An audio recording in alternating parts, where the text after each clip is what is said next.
Okay. So we're finally doing it. It's been a while since I came back to this. Last time I streamed this was when the game launched, and we streamed Haunted Castle Revisited, which we beat fairly quickly. In fact, I think I was one of the first people in the world to beat it on stream. It was a fun game. I'm glad M2 decided to give us that, and I honestly wonder if they're going to do the same thing again in a future collection, if that's even going to be a thing, because that kind of sets a precedent now, doesn't it? I mean, granted, we've had like 3 other collections, and they haven't done remakes before. This is the first time where they've done it, but people are like, "Oh, now they have to do more remakes if we get another collection." What do you think what do you think is the next game that's going to get remade? But it's like that's not guaranteed, though. You know, maybe they just decided to do it for this collection just because they wanted to. You know, it's not guaranteed that we're going to get another remake, but I mean, it'd be nice.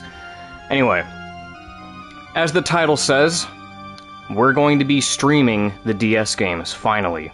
I wanted to beat these games on my own because I wanted to kind of, reacquaint myself with the games again after like a decade. I did get the Platinum Trophy on this. It was a very easy Platinum to get.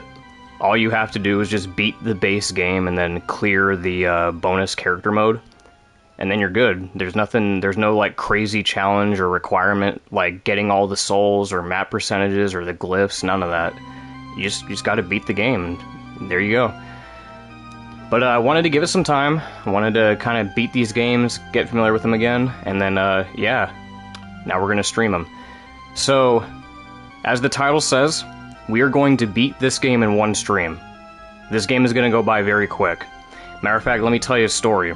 Back when I had this game in junior high, I would beat this game like every week, within days. I would beat it over and over and over and over again, to the point where I would just keep erasing my save files just to keep restarting the game over and over again.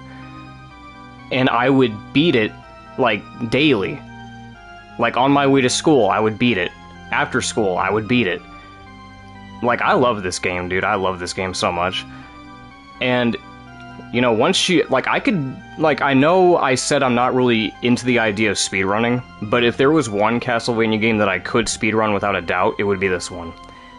Not really like it'd probably be like a glitchless speedrun, but I could beat this game pretty fucking fast. But yeah, we're gonna get this beaten pretty quick, because I know this game like the back of my hand, so let's go ahead and get started. And plus, I've got some things to say about this game. Let me see here. Should probably, Okay, we're gonna delete this because this is just this is a copy. Okay. What do we want our signature to be?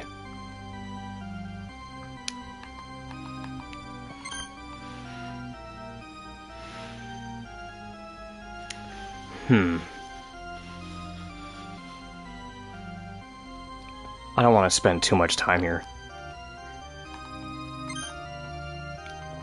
And yes, you can adjust the cursor speed here because, again, when it comes to the DS games, the way that they circumvented the touch controls is they made it to where you have a cursor that you can control with either the right analog stick or the touchpad. But I'm not going to use the touchpad because the PS5 touchpad is just garbage.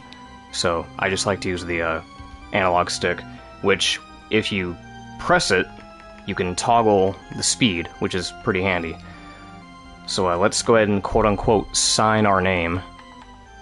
We just call it Durian. Just want to just go Durian, right? Durian. Here, let's slow it down. That way I can be as precise as possible.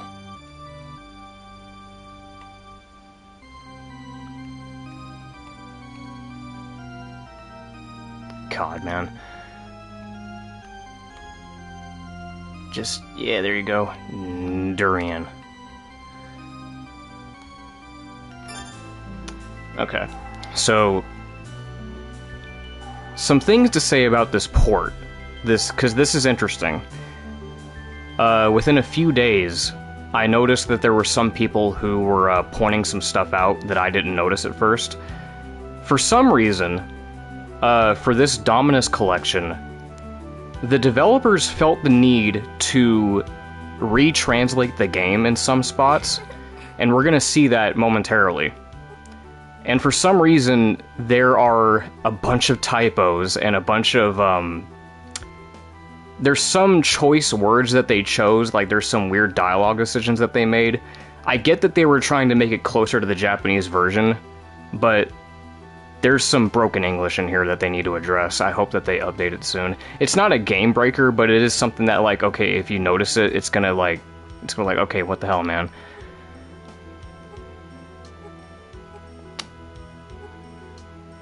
The power of dominance. I lost it when we escaped Dracula's castle, remember?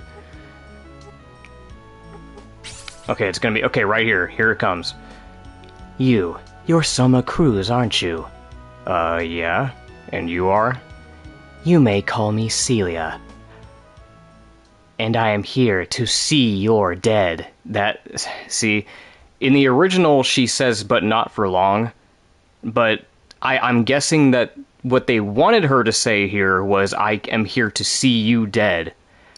But we got this typo instead. So that's kind of, it's whatever. I mean, I'm not too miffed about it, but it is a problem.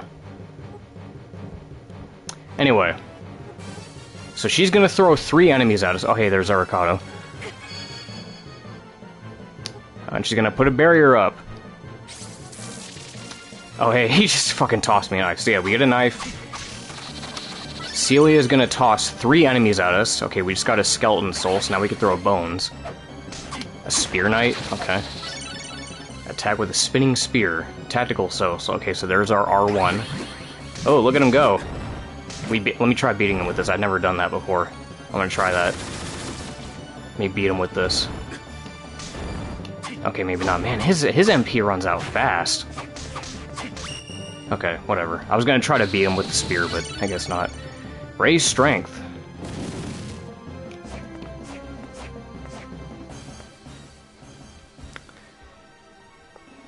See, like, they don't change every line. It's only, like, because it's so weird. They don't change every line in the game. There's only a few select pieces of dialogue that they choose to change. And the ones that they do change, most of them are for the worse, because they have broken English, they don't make much sense. Like, there's a cutscene later on where Arikado says the groundwater instead of just saying the river. It's so weird. Anyway, I'm just gonna start skipping these cutscenes. Okay, so let me try to paraphrase what's going on. So we got a lead that Celia's castle was in this area, in this quote-unquote village. And I love this village, by the way. I love this whole beginning section. This is one of my favorite starting areas in Castlevania. So now we're gonna try to see what's going on with Celia and see what she's up to.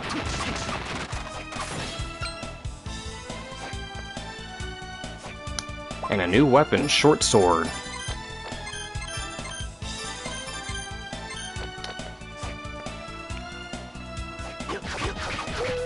Yeah, man, I'm telling you, this takes me back to my, like, junior high days, man. This takes me back, dude. I still remember exactly when I got this game and what it was like when I got it. Okay, so there's Julius and Yoko. Oh, that's handy. I'd rather have that. But I remember, when I got this game, it was around 2011 or 2012, I think it was 2011. Because I got my DSi, draw an eye again. I got my DSi in 2010 for my birthday.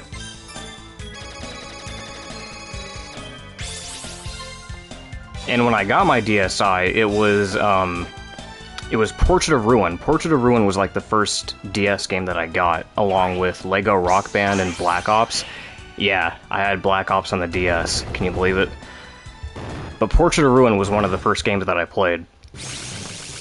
And then it sort of became a tradition around my house to, like, whenever I got a new console, my parents would always get me a new Castlevania game for, like, like my birthday or Christmas or whatever, it became a tradition because they knew that I was the Castlevania obsessed kid.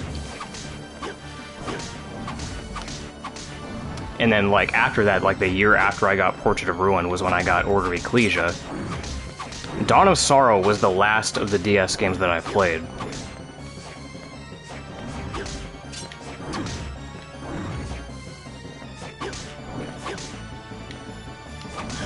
Okay. Oh yeah, that's right. So, I mentioned this in my previous stream, but they circumvented the magic seals by turning it into button QTEs, which is pretty creative. I, and many other people, assumed that they were just going to take the high road and make it like Julius mode, to where they just bypass the animation entirely, which they could have done. They could have done that. They could have just programmed the logic from Julius mode and attached it to Soma, and just made it to where you just bypass the animation entirely. But no, they made it a button QTE, which is pretty creative. Okay. But Dawn of Sorrow was one of the last DS games that I played. And I remember the night when we went to go buy it, it was, and it was nighttime. I don't know why we went at night, I don't know why. It was pitch black out, and, I remember it was the opening night of, the launch of Gears of War 3. And our local GameStop was hosting a Gears of War 3 LAN tournament. So when we went to go pick up the game, there were a bunch of people in there just sitting around the center table just playing Gears of War 3.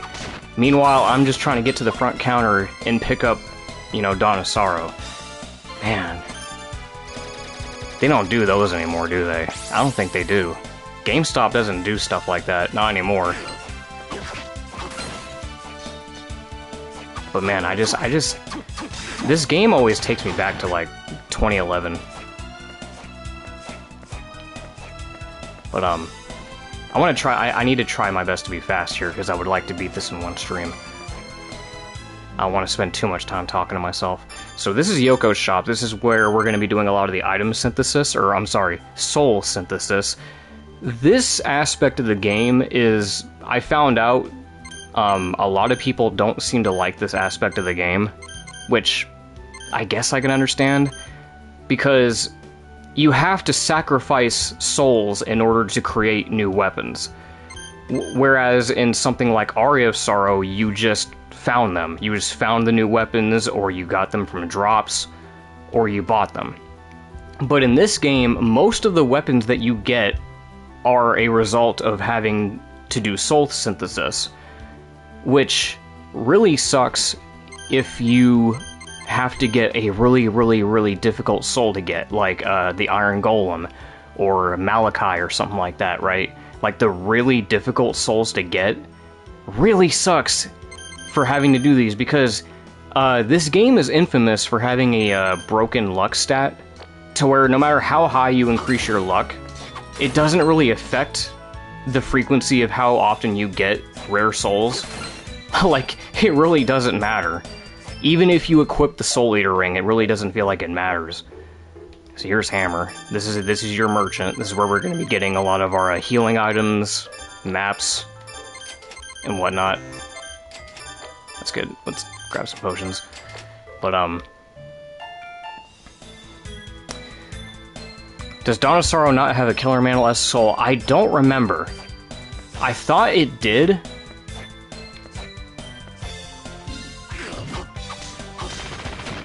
I don't remember if it does. I think the best way...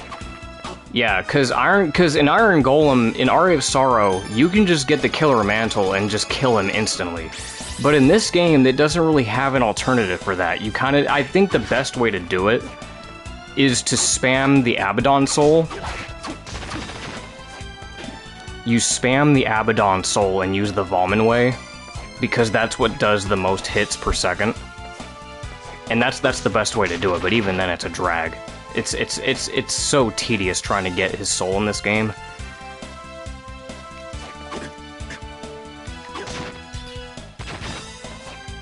Right. Well, that's the thing. Even though he has low health, he still takes 1 tick of damage, no matter what. So you still have to hit him, like, what, 50 times? So your best option, yeah, it's 50 times. So your best bet is to just spam something like Abaddon with Valmanway. So this room right here, this is the cheese room. This is the money cheese. And what I mean by money cheese is if you get the brass knuckles and you come in here and you grind for zombie souls, you can then go to Yoko and synthesize them into Cestus, which can be sold for I think 3,000 apiece. Which you can then you can get like 27,000. Yeah, I think it's like 27,000 for every run. So if you want easy money, there you go. Oh, there's our Bat Soul. Okay. Alright, I gotta buckle down. Now that we got all the introductions out of the way, let's buckle down and try to get through this game. We should have been out of here by now. Level up.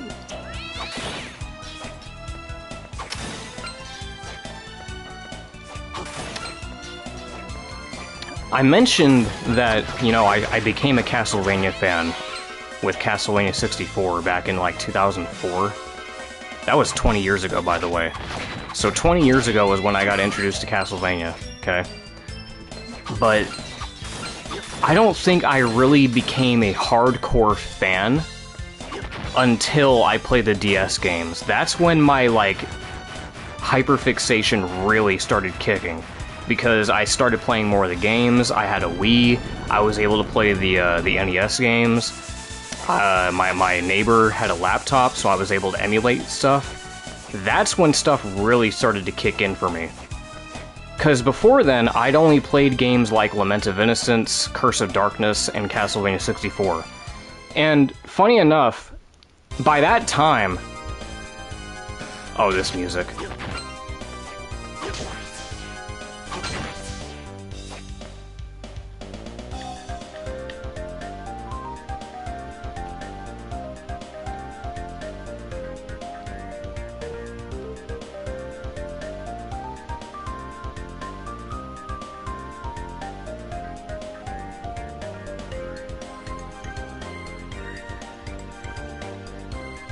Anyway,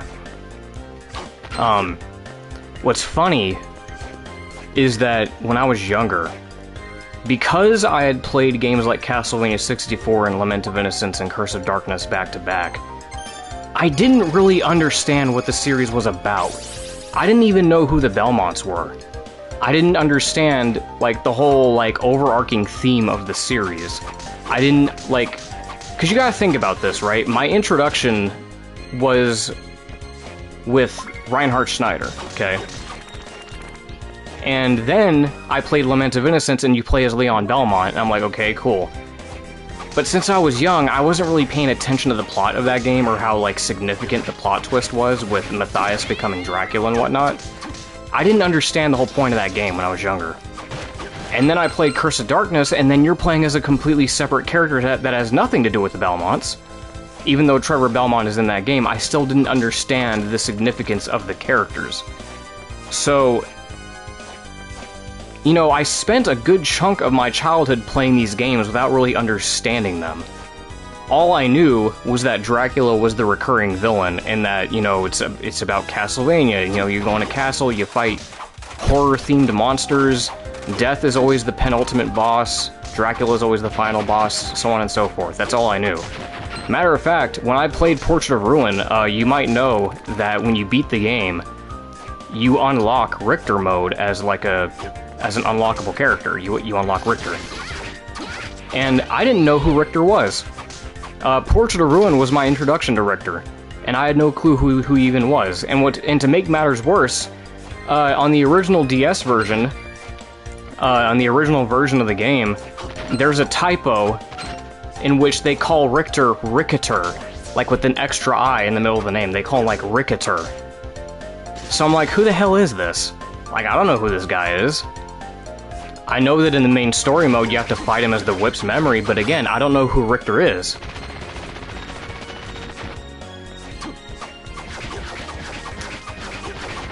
So, it wasn't until it wasn't until I got a PSP, because, again, I mentioned this a minute ago, whenever I get a new console, my parents always got me a Castlevania game to go with it. When I got my PSP, I got Dracula X Chronicles with it.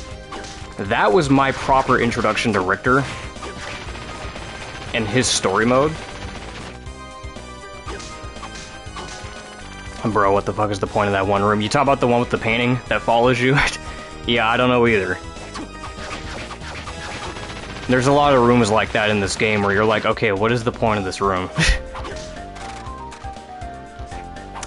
But, yeah, it's just interesting because for a good a good few years of me playing Castlevania, I didn't really understand anything about the series.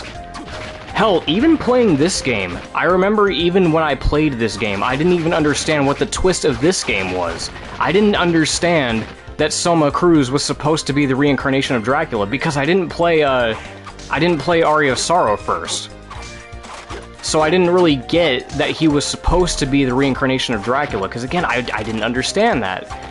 So, like, it wasn't until I really started playing all these games back to back, playing the Game Boy games, playing the originals, and really understanding all of these characters, all the games, all the story beats. I was like, okay, now I get it. Now I understand what the story's supposed to be about. And I think it really all started to kick in after I played Dracula X Chronicles. So yeah, I would say after 2011 was when my hardcore fascination with the series really began. Even though I was technically a fan since 2004, I wasn't really a hardcore fan of the series until like 2010 or 2011.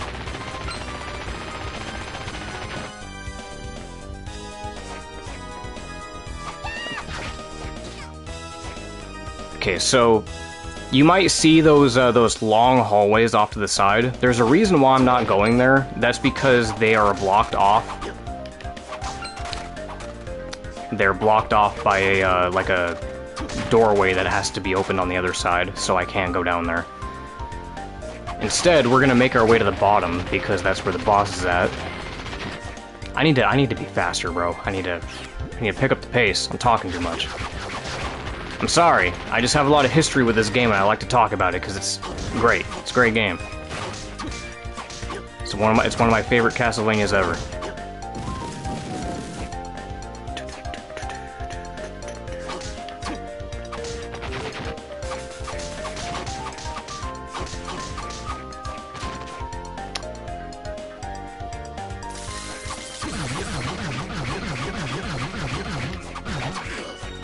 Nah, keep talking, bro. No, you know what? Speaking of bruv, I remember trying to get my bro into these games back when I was younger. Trying to get him into these games, and he was very reluctant. As was the case with a lot of people I tried to get into the series.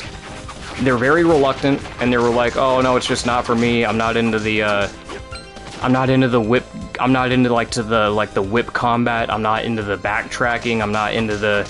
You know, they just didn't vibe with it, right? But I remember when I tried to get my bro into this game,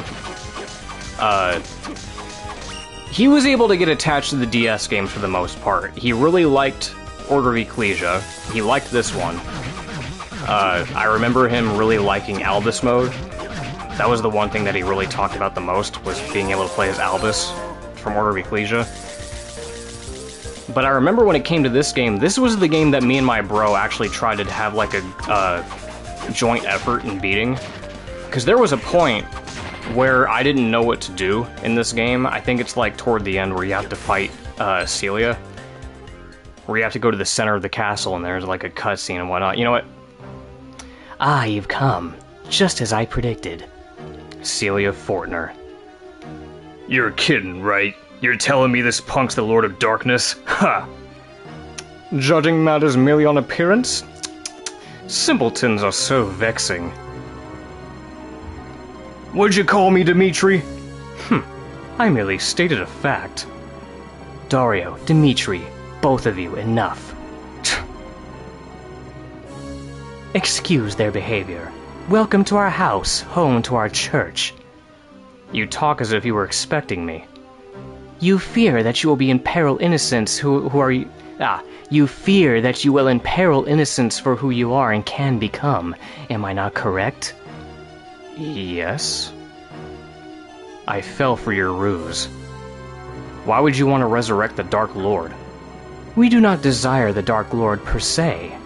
For God to be perfectly good, there must be a being of perfect darkness. That has nothing to do with me. If this world does need a perfect dark being, one should emerge. Isn't that how it works? Perhaps that is so, and perhaps it is not.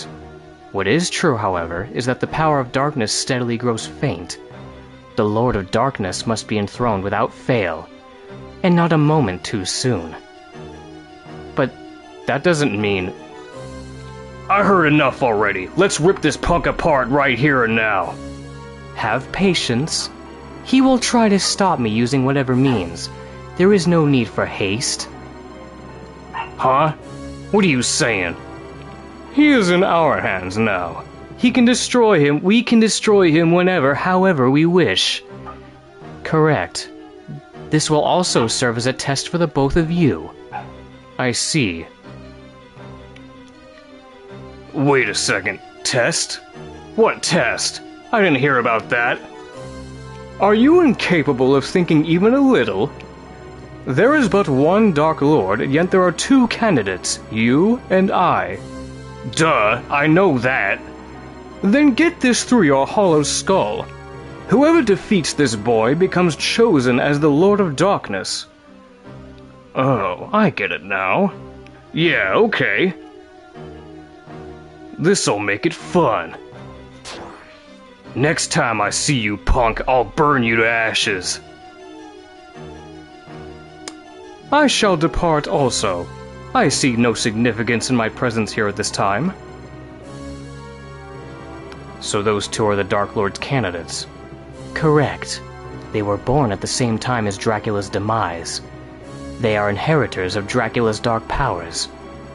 But that's no guarantee that they can become the Dark Lord. They can, by shattering Dracula's soul.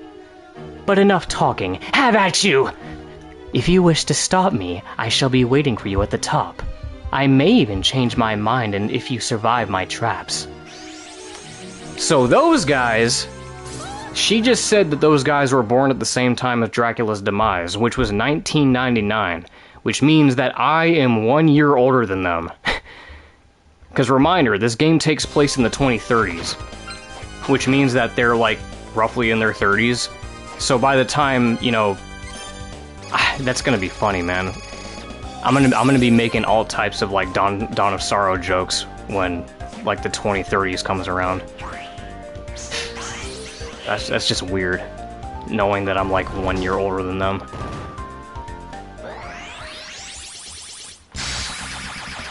Oh my god, someone just shot a Kamehameha.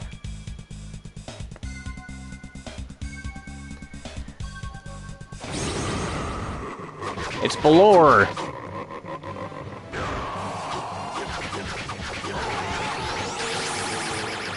Yes, I was born in 98.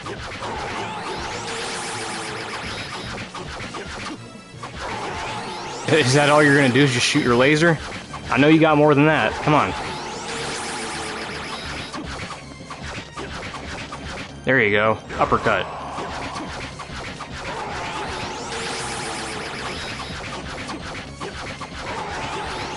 Come on.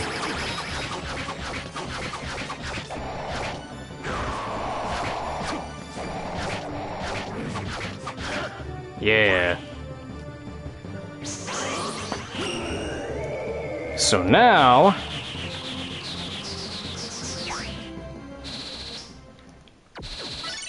we get the Balor Soul, touch the touchscreen to shatter certain blocks. So this is the main part of the game. This is like really the only aspect of the game where the touchscreen really comes into play.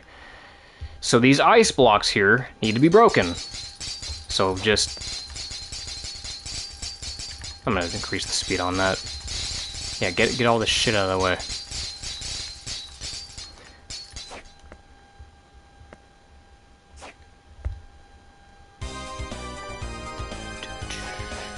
Okay, now let's get out of here. Now that we got that, now we can go into the upper hallway.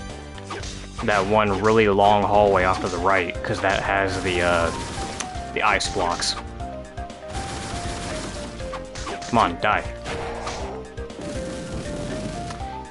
Oh yeah, other little fact. In this game, compared to Aria of Sorrow, souls can stack. And what I mean by that is you can accumulate around 9 souls of every monster. But some of them will have an effect that will increase the more souls you get. So for example, I have the Golem soul, right? That increases my strength. If I collect 9 of them, that will increase my strength even more. And not all of them are the same. Not every soul is the same when it comes to stacking. Some only stack by 1, some only stack by 2 times. Others will stack by 3 times, and others will stack the full 9. But yeah, that's just something to keep in mind, because in Aria of Sorrow you couldn't do that. Souls didn't stack like that, but in this game they do. It really comes in handy with like the Ghost Dancer, the Golem. Stuff that really helps to boost your stats.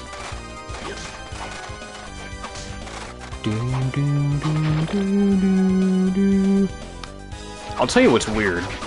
For years, I kept hearing this rumor online that this song right here, the one that's playing, Dracula's Tears, I kept hearing this rumor that this song was supposed to be like a remix of the Castle Center from Castlevania 64, which I don't know where that came from, because look, I love that game and I love this game and I love the music in these games.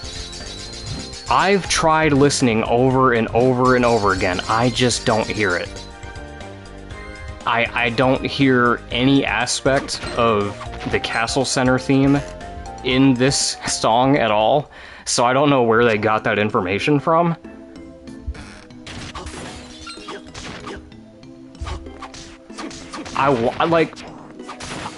I would imagine it has something to do with the fact that the composer for this game also worked on Castlevania 64, but that song's not a remix though. That song is not a remix. It doesn't even use any beats from that song either. There's like no semblance of the Castle Center theme in that song, so I don't know where that came from. So we got the tree ant. Tree! I am no tree. Oh, we got his soul in the first try. Wow, okay. That's one of the harder souls to get in this game. I am no tree. I am an ant.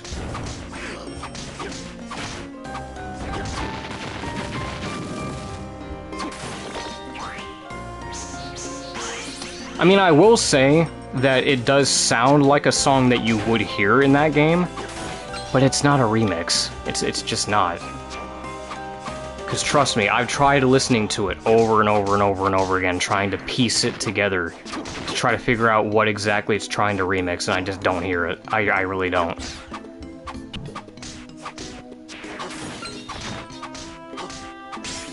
Man, that Mandragora had a lot of health.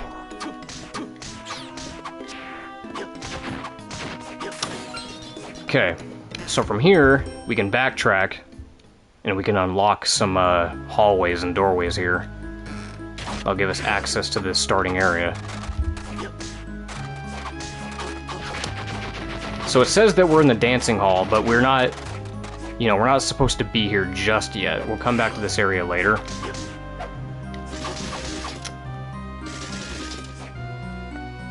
But now, as you can see, we have backtracked to the snowy area, the village, with the skeleton ape and the warg. Okay, I was hoping that would do something. Anyways, now we can lower the drawbridge. No, I didn't want to... God damn it.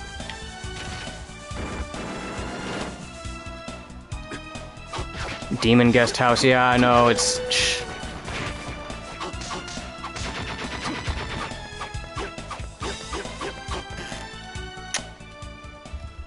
so now what we're gonna do, we're gonna go fight Dimitri. So really, like, the reason why this game can go so fast is just because of routing. Like, once you know where to go, it just becomes easy at that point. It's just all about getting from point A to point B. I don't know if I'm gonna get all the rooms in this. I'll try. Like, if I'm in a room, I'll try my best to uncover every aspect of it, but I don't know if I'm gonna get 100% map coverage in this playthrough. Especially because there's some rooms in this game that I don't like. There are money doors. And what I mean by money doors is there are doors in this map that will only open if the last 3 digits of your money match the numbers that are on the door. So for instance, if the numbers on the door say something like 666, the last 3 digits of however much gold you have need to match that. And it can be pretty tedious. And I don't like that. I don't like that aspect about this game as much as I love it. I don't like that aspect. You know what? We got new weapons, don't we? Yeah. Let me get blunt. Oh yeah, perfect. The katanas are the best weapon in this game. Well, to me personally, because they do the most damage, and you can do the jump cancel with them. This shit, you can do this right here. See, normally if you're standing, you can only do this. It has like that recovery animation, but you can just. Now with other weapons like the Claymore, this has more attack, but the problem is when it comes to two-handed weapons like this, you can't jump cancel these. The animation has to go through entirely. So even though they do more damage, you have to sit through that entire animation. So I like to stick with the katanas because they have more damage and you can do the jump cancel with these. There we go.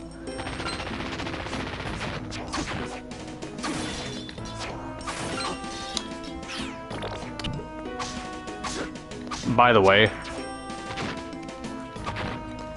I don't know if you can hear it, but the sound effect for the hearts in this game sound weird. Oh, doppelganger. Okay, so now we have a mechanic that I never really utilized a whole lot when I was younger, but it is pretty handy. As it says, you can switch souls and equipment with the triangle button, which means that you can alternate between 2 builds, basically. So if you've got 2 different builds going, you can just swap to them whenever you want. Which I guess is handy.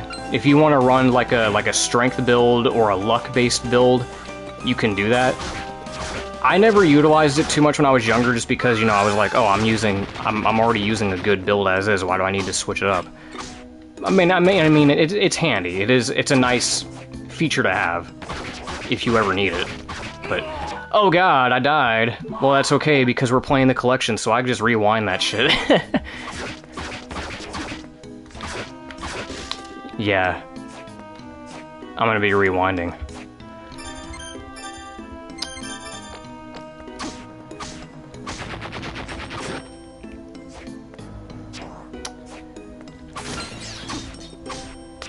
Hey, let me tell you something, alright? I've earned my right to rewind in this game. You know why? Because I had to play this on the original DS back in the day. And I had to play hard mode. I had to get 100% of the souls.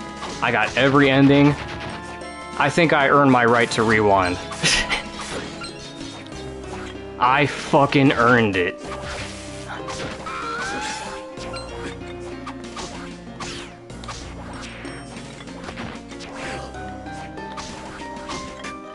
And don't you give me that side eye. I know for a fact you rewind too. Don't judge me.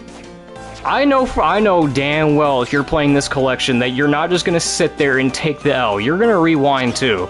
I know you are. You're not gonna want to redo 10 minutes of gameplay and go back to the previous save. You're gonna rewind and you're gonna fix your mistake and go about your merry way. Yeah, you're not gonna take the L. No one's taking the L. Unless you really want to challenge yourself, unless you really want it to be like the original DS experience, then nah, you're gonna take advantage of this quality of life feature, and you're gonna rewind. Like, it's just too enticing. Like, you know it's there. You know it exists, so you're gonna use it. Right, unnecessary punishment for simple mistakes, and that happens a lot in these games, dude. That can happen a lot. And it especially sucks if you die and you got a really rare soul and you haven't saved yet. Oh, that really sucks. So yeah, you're damn right I'm gonna rewind, bitch. Nah. You can't fool me, I know you're gonna rewind. I promise you, I know that when you're gonna be playing Order of Ecclesia, you're gonna be rewinding a lot. Because that's the hardest game of the bunch, I know you're gonna be rewinding. You're gonna be like, I'm not dying to that horse shit.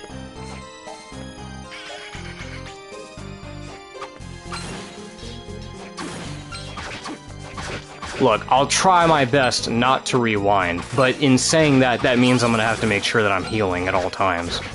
I just need to make sure that I'm paying more attention to my health. Cause I don't like to have to rewind, but...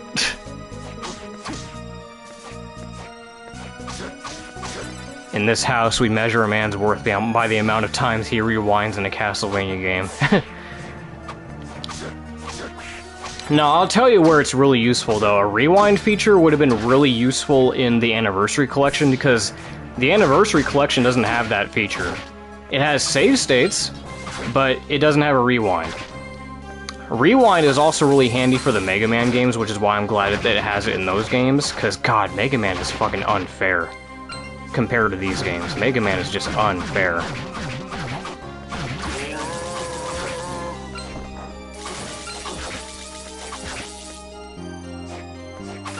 I meant, well, okay, Order of Ecclesia of the bunch. Keep in mind, I said of the bunch. When I'm talking about the DS trilogy, Order of Ecclesia is definitely the hardest.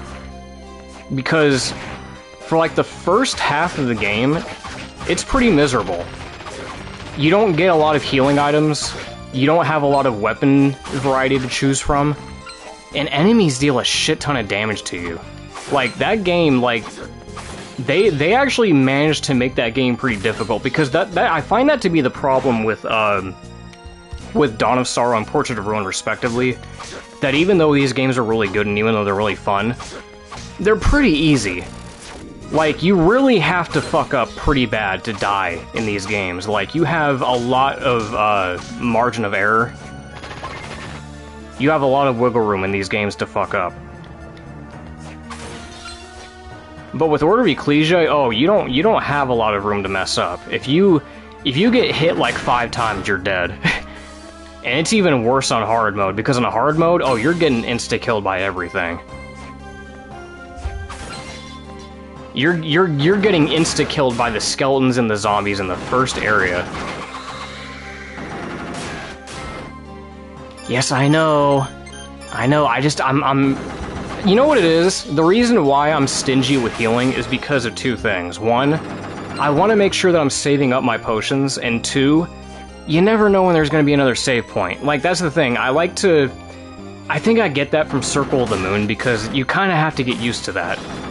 You kind of have to get used to the fact that you're not going to be able to, like, heal yourself reliably until you get to a save point. So you kind of just sit there like, no, I'll just wait till I get to a save point and then I'll heal, right? That's kind of like what I'm doing. That's the kind of mindset that I usually have. Like, I'll just wait till a save point.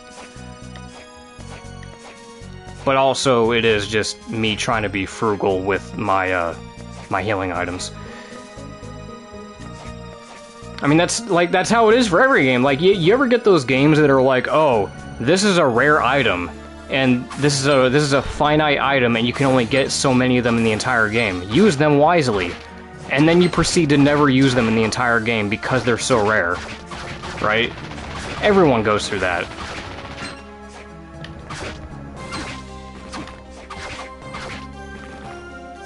Circle of the Moon devs limiting your healing items to only 9. I mean, you only get 9 healing items in the game anyway. That's how it is for most Castlevania games. You only get a maximum of 9 items that you can stack. The problem with Circle of the Moon, though, is that the healing items don't do jack shit. Like, the potions, like, once you're halfway through the game in Circle of the Moon, the potions don't do jack shit. Even if you have a whole stack of them, like, even if you used a full stack of 9 potions on yourself, you're not even gonna see a few pixels go up. The potions suck in that game. That's why, like, in Circle of the Moon, your best option at healing is to use a save point. And the save points in that game are just nasty, dude. That game is so hard. That's why the game is so difficult, is because one, the healing items suck.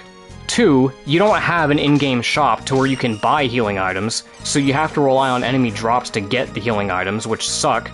And 3, the save spots are few and far between. So, very often, you're going to be playing Circle of the Moon with low health, desperately trying to find a save room. Just hoping and praying that you run into a save room somewhere.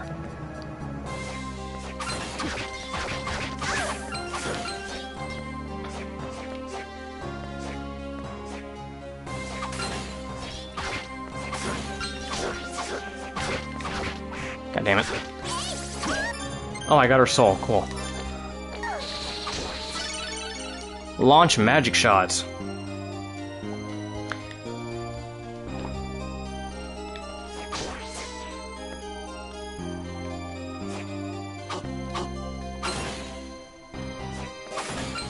Shame you can't kill his hand here. What are you talking about?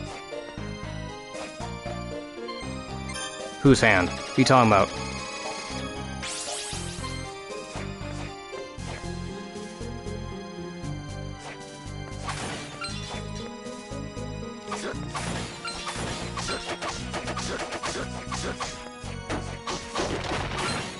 Oh wait, never mind. That's just the PS5 being stupid. The PS5 just decided to, yeah, it's doing it again. It's doing the crap where it, like, replays every chat message on my screen for some reason. Anyway.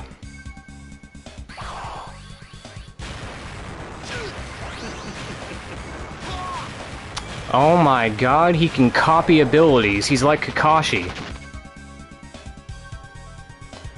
Oh, excuse me for that rather uncouth scene. You're one of the Dark Lord candidates. I am Dmitri Blinov. You were fighting a demon. Does that mean you've betrayed Celia? You have drawn the wrong conclusion. This is merely a ritual to gain power. A ritual? You witnessed it, yes? Unless you were as dim as Dario, you should have discerned my ability. So that's what it is. The ability to copy magic attacks. Ah, how observant of you. Now, since there is no one else to disrupt us... Hold it. I don't have any reason to fight you. Do you have any reason for going along with Celia's scheme? None whatsoever. Well then. However, I have this power. I wish to know the meaning of it, its significance. Is that not a natural desire? And for that, you want to become the Dark Lord? Is that so wrong? Refining my power will finally provide me with answers. Let us begin. Here we go. This has been a very long-running in-joke between me and my bro for over a decade. Let's see if I can get him to do it.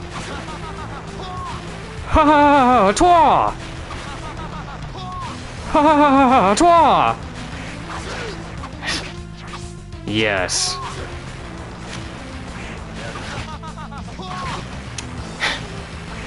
God, I'm getting fucked up. It's such a fucking stupid, dude. Okay, now there is a way to cheese this fight.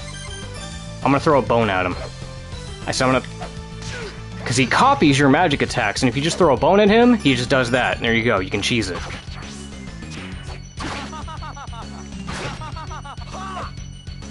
Oh, he did it different that time. He went ha ha ha ha ha ha!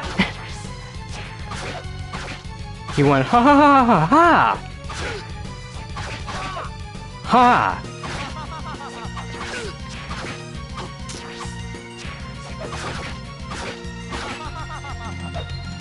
Just die already.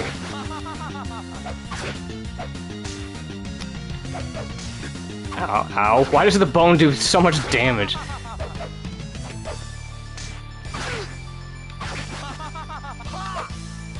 I'm not, I swear, watch me die to a fucking bone, dude. I'm not letting this happen. I'm not dying to a bone. Matter of fact, I'm gonna heal right now just in case. God damn it.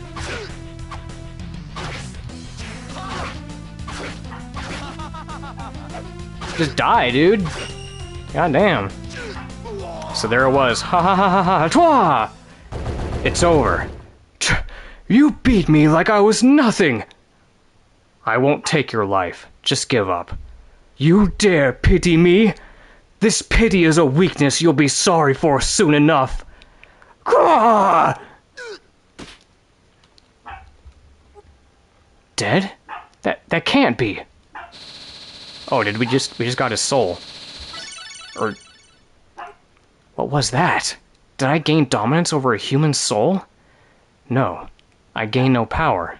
But what was that aura? Suspect. Anyway, funny part's over. we had our ha ha ha ha ha twas. Okay, you know what? Let me get out of my system. Ha ha ha ha twa ha ha ha twa ha ha ha twa. Okay, we're done. Fucking shit, dude. Oh, hey, look at it, it's Malphus.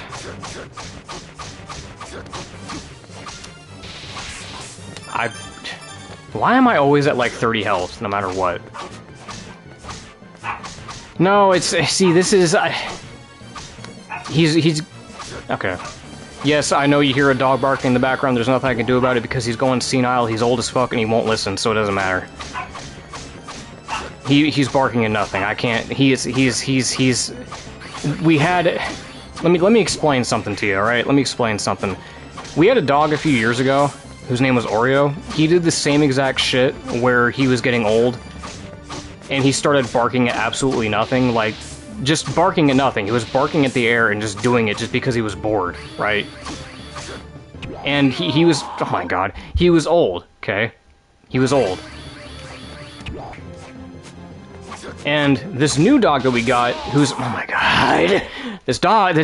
Okay. Okay. I'm getting frustrated now because I'm trying to explain this bullshit. So what's happening is this dog that we got is my sister's, and he's already old. He's like 10, I think. He's like 10 or 11 years old. Which is roughly about the same age as the dog that we had. Oh, was that the wrong starting point. But, yeah, this dog that we have now is also getting old.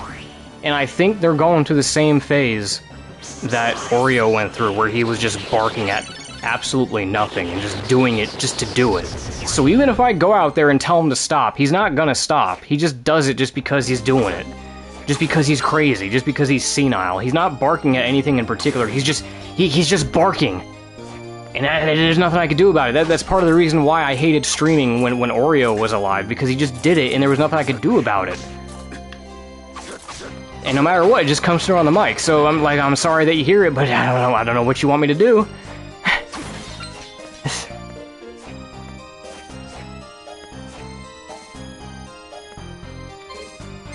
So unintuitive to start it from the other side. What are you talking about?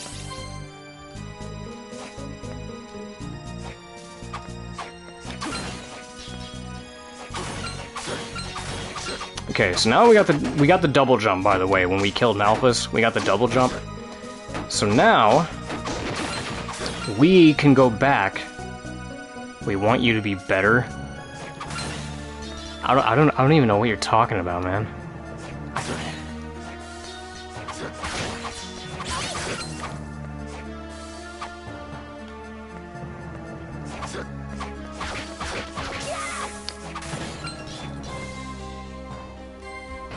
So anyway, now that we got the double jump, we're gonna go back to the garden area. Because now we're gonna go fight Dario.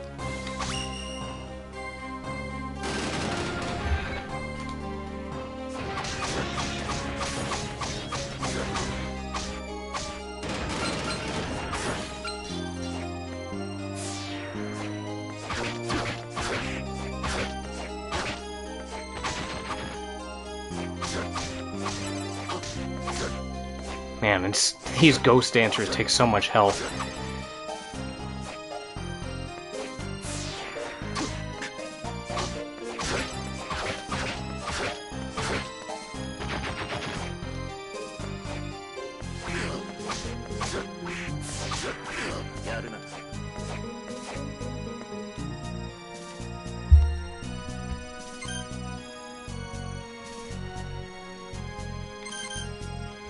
I mean, you say it's unintuitive, but the previous seal that we had literally did start on that side.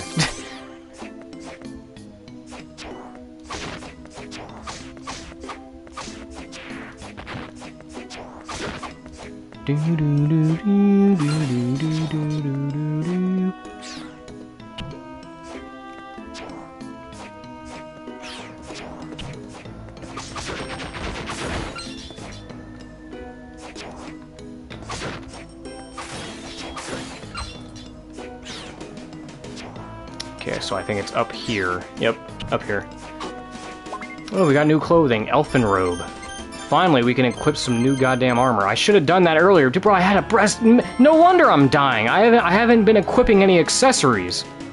I had all these, like, armor pieces that I'd never even equipped. I've been sitting with base equipment this entire time.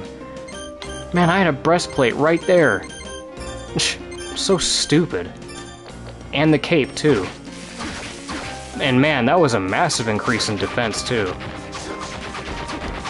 See, this is why I don't like to talk. This is why I shouldn't be talking while I'm gaming, because I just don't pay attention to anything. It's okay, I'm gonna take that damage because there's a save point up ahead.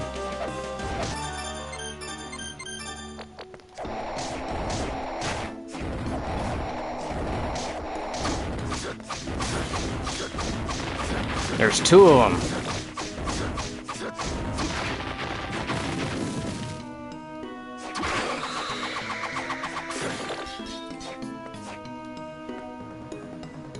Space cadet moment.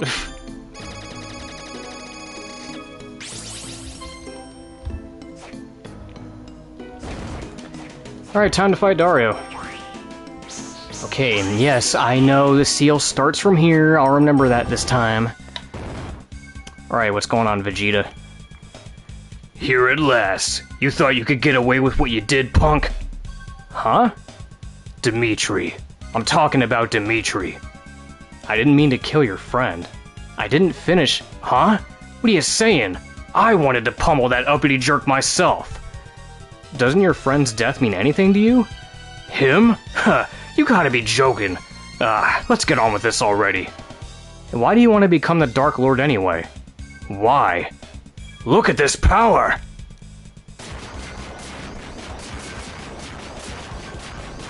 Yeah, that's pretty impressive.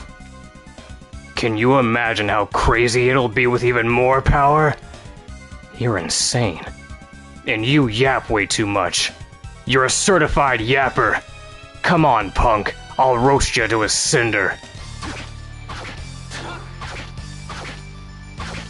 Okay, you just took 2 point-blank shots. Come on.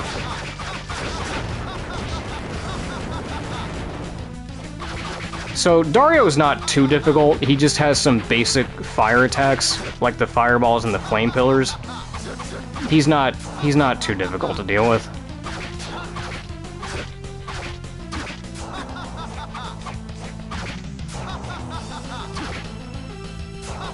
You just gonna keep doing that? You just gonna keep doing Buster Wolf over and over? Oh, I'm sorry, that's not Buster Wolf, but what was that other attack? That other attack that Terry does, not Buster Wolf. Buster Wolf is like the fist charge. Ah, damn. I'm not paying... You know what it is? I'm too close to the screen and I'm not paying attention to my health. I need to go back to the shop. Power Wave, that's what it is. Power Wave.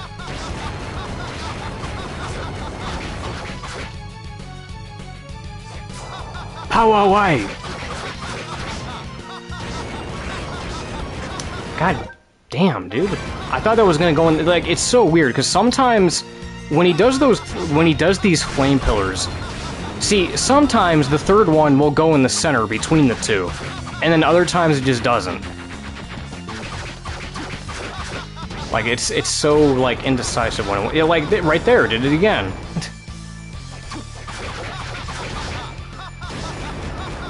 Okay.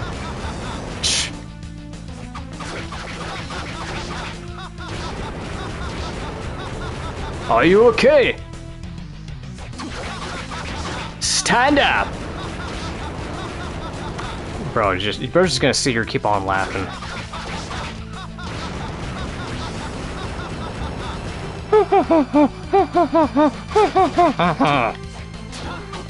Bro, will you just... God, you need to die already, man.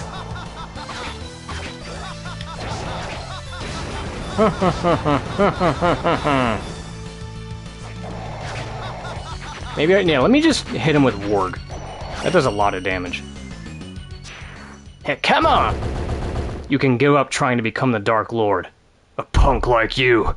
You're not walking away from this. Hey, what's that fat... Wait, what's that fat piece of shit doing now? Dario, enough.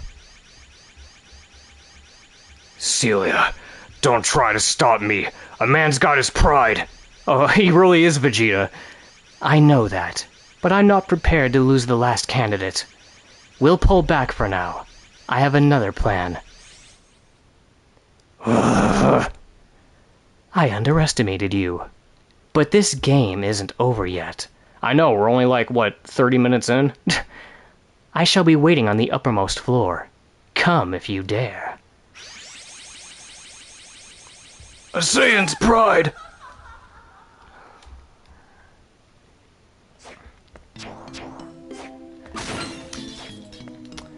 I need to find a warp room. I need to find a warp room so I can get back to Hammer's shop, because I need to stock up. No, I can't believe I died to the fucking...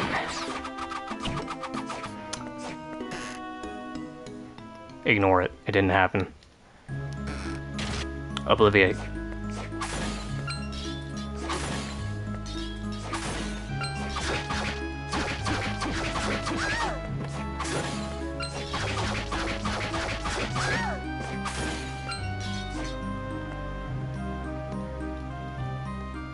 Soma! What the fuck's your problem? Whoa, man, what voice do I want to do for Arikado? I didn't even think about that. I guess I'll just do like a kind of whispery type, like Sasuke-ish voice? I don't know. I told you not to get involved, didn't I? Arikado, what are you doing here? I thought that you were protecting Mina. Mina is fine. My colleagues are providing protection. Besides, keeping you under observation gets priority. You're still treating me as if I were the Dark Lord. Haven't you seen enough? I need you to understand. You are considered to be extremely dangerous. But you're here now, so let's use that to our advantage. If that is under my watch, I could allow you to help a bit, I suppose. Besides, we can't just allow this cult to carry on this way. Thanks, I appreciate it. Also, Mina entrusted me with this. It's for you. Mina's talisman. What? A letter? In an amulet?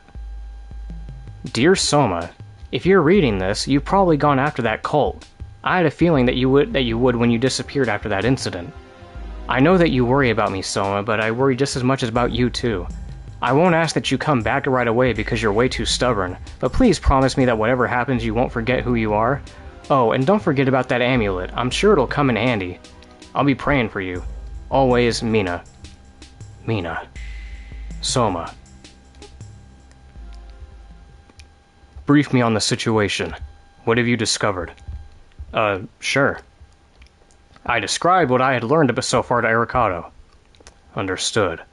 The fact that Celia mentioned a plan doesn't sound good. The only thing I should think about is to reach that top floor she mentioned. Fine, you do that.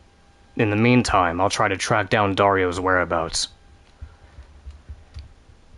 Okay. Okay, so now we're in the Demon Guest House proper. Now we can actually go through this area.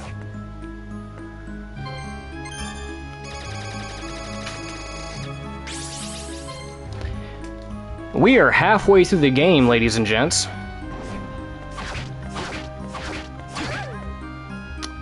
Because once we're done here, we get the Puppet Master Soul, and that gives us access to a few areas.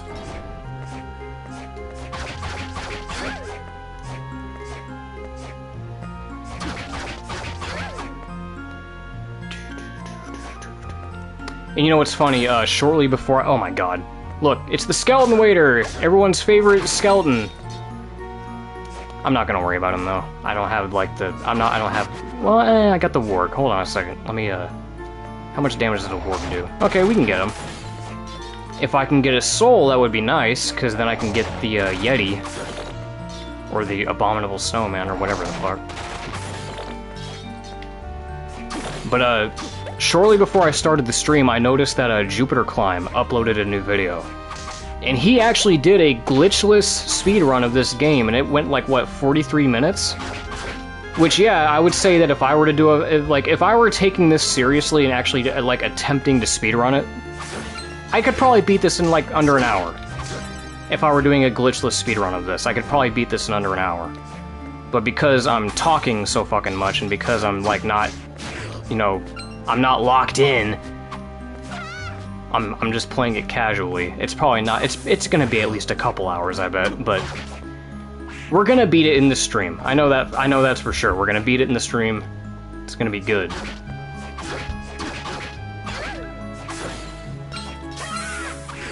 Ah, fuck you, Valkyrie. I said fuck off!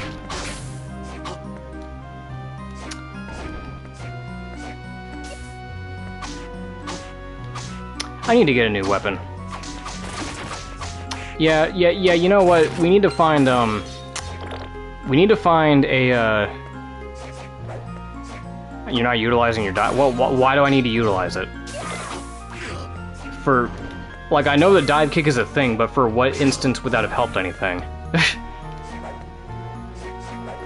I mean, I guess it's helpful for going down, but... I mean, again, but what point? To dodge shit? I mean, if anything, that's gonna get me hit by shit, because it's gonna charge me directly into stuff. Because once you... Like, I have no control over that once I start the dive. Like, once you start the dive, you're committed to it. So I would argue that it's kind of risky to use that. Anyway, there should be a... Is there a warp room right here? Please be a warp room. No? Damn it. Oh, well, I'll grab that money, though. Because I need to go back to do two things. I need to stock up on potions, and I need to get a new weapon. ASAP. I forget what the souls were. I forget what souls were needed to increase the katana. There we go. Ouch. Oh, this room. Okay, so this you can just leave alone. If you want to continue with the level, you can just leave it alone. It'll, by default, it'll take you on the right track if you leave it alone. But if you want full map completion, this is the most bullshit part of the game. I hate this. I hate slide puzzles in general, but having to do this for the 100% map completion sucks, dude. So I'm gonna skip it. I hate this room.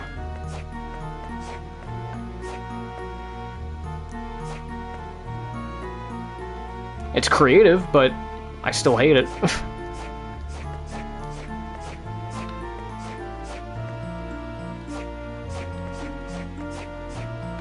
All these mannequins lying around with these rubber duckies, these rubber ducks on wheels next to them.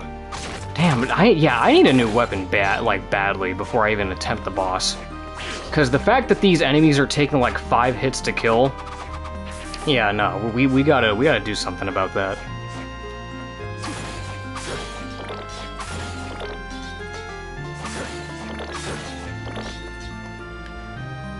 Sadly, there is no, like... I've tried for years to figure something out with this. You'd think that there'd be, like, some Easter egg associated with this, or, like, some secret you have to do, but no, it's just a big piano floor. It's just there. There's nothing secret about it. There's no like hidden sequence that you have to play to unlock something. It's just nope. It's just a funny little piano floor that you can walk on. Okay, this room. I'll come back to this later. I can't do this with this weapon. Yeah, I desperately need to go back and get another weapon because this ain't cutting it. This is not cutting it. Literally, like, this isn't cutting it. It's called the blunt sword. It's not cutting shit. Come on, where's the warp room? I mean, I know there's gotta be one coming up, but like, bro, we've gone so long without a warp room. Come on.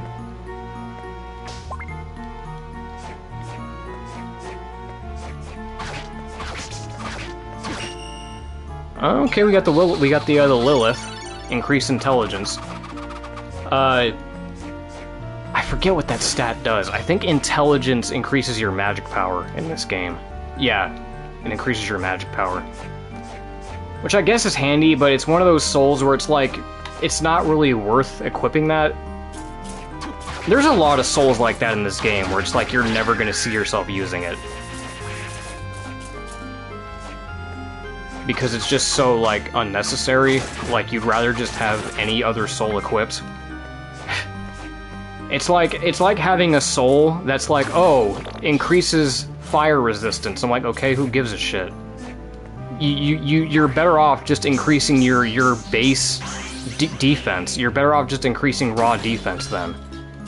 Who cares about fire resistance or ice resistance if you can just increase your basic defense stat, right? Okay. Oh god. Okay, we need to heal. I'm tired of having to rewind all the time. Let's stop doing that. Bro, where is the god? Is this it? Thank you. Good lord. It's like, man, where is the warp room? Okay. We got some weapons to get, man.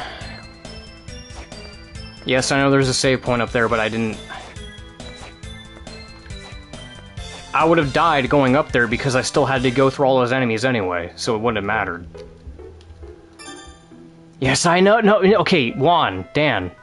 I had literally like less than one hit left on me. I would have had to have backtracked all the way up there through all those enemies without taking a hit. With this shitty weapon.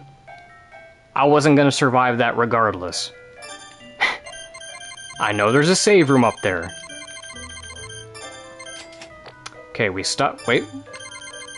Okay, we're stocked up on potions. Alright, now. Actually, hold up a second. Let me, what happened to earning the rewind function? I mean, I don't want to like, yes, if I use it, I'm not going to feel bad for it, but I'm still going to try my best not to have to resort to it, is what I'm saying. I don't want to have to do it.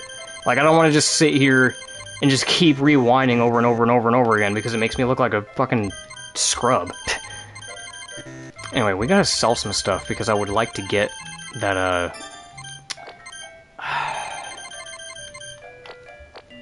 Well, you know, let's see what we can get from the soul synthesis first.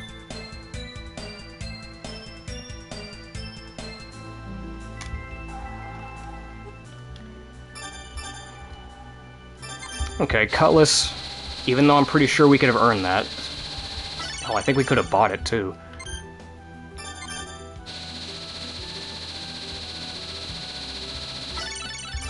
Falchion. Great armor, we don't have that. Armor Knight, we don't have that. Needles, we don't have that. Bomber armor, oh, I need bomber. I need bomber armor. Come on, man.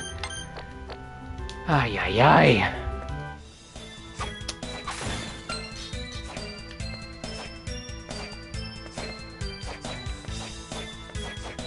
You know what? Do I have the brass knuckles? Let me go get them real quick. We're gonna do it. We're gonna do the thing. We're gonna do the thing. We're gonna do the money cheese. I'm gonna get brass knuckles. I need 9 of those. Okay, we got... Oh, no, we don't have enough. Fuck, I can only get 5. You know what? That's fine. That's fine. That's fine. That gives us some money to work with. So now I have to go to that zombie room. Brass Knuckles. Captain Knuckles. You might have Flap and the rich lady under your spell, but it's gonna take more than that to impress. Here it comes, rougher than the rest of them. What are you talking about?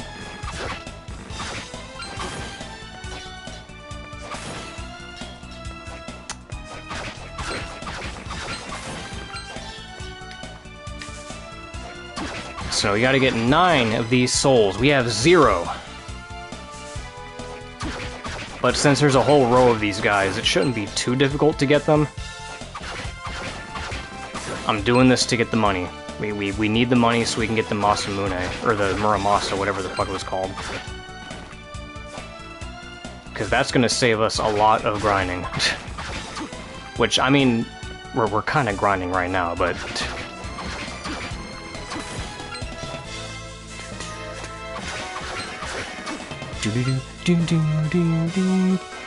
If I can just get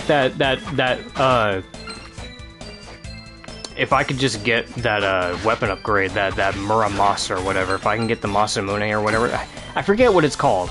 It's because they're both in this game. The Muramasa and the Masamune are both in this game, and I forget which one it is. But the one that's in the shop, the one that's in Hammer's shop right now, if we can just get that, that's going to be a lifesaver, because that, I know that weapon does a lot of damage. That's going to be much better than what we have right now, for sure. And I would hate to have to grind for whatever soul's required to get it. Okay, there we go, we finally got one. Summon a zombie.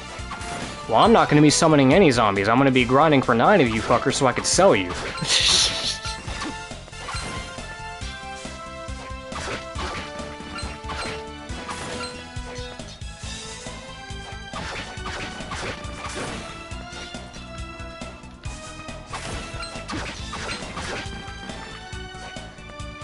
I mean, you say don't jump over the coins, but the coins that we're getting here are, like, inconsequential to what I'm trying to get. You realize that the weapon I'm trying to get is, like, $20,000, right? The amount of money that we're getting here is not gonna add up. Like, you see that? We're getting, like, $1 from these chandeliers. And, like, the occasional 100. Like, you guys gotta think about that for a minute, alright?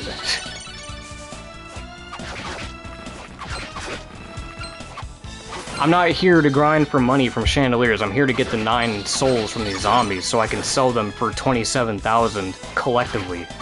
Because we're not gonna get 27,000 from these chandeliers. That's not gonna happen.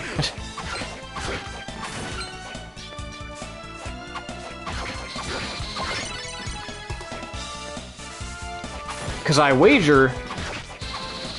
It's the yeah, sure. By the time we're done here, I'm sure the accumulative amount of money that we would have gathered from these chandeliers would probably be like 500, maybe? Maybe. That's being generous. We probably would have gotten like 500 worth out of these chandeliers.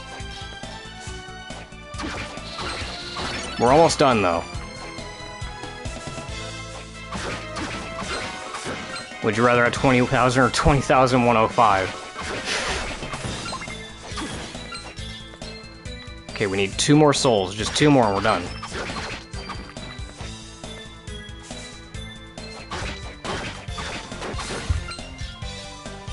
That reminds me.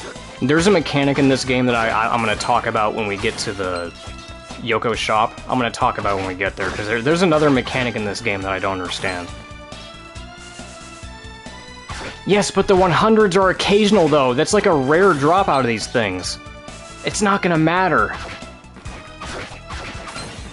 You know what? I'm just gonna stop hitting the chandeliers. How about that? I'm just gonna stop hitting them.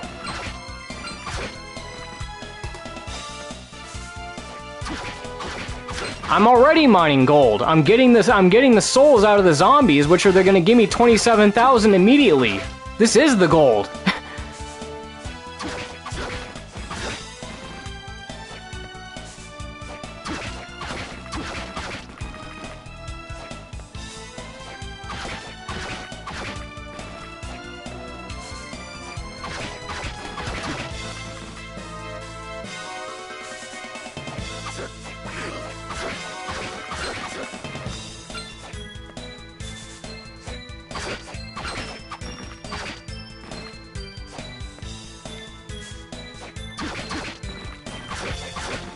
Well, yeah, okay, but Order of Ecclesia is stingy with money to begin with. Order of Ecclesia is just stingy with money in general. Everyone just shut up and... Come on, we want that better weapon, don't we?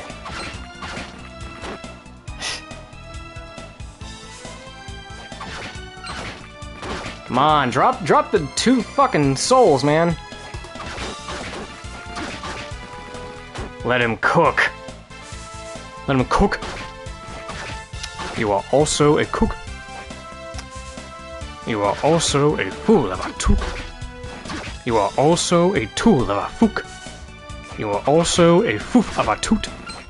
You are also a kook. Kook. You shall not cook.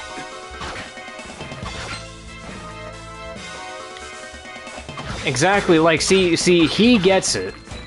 I played these games more than you realize. I'm pretty sure I know what I'm doing here.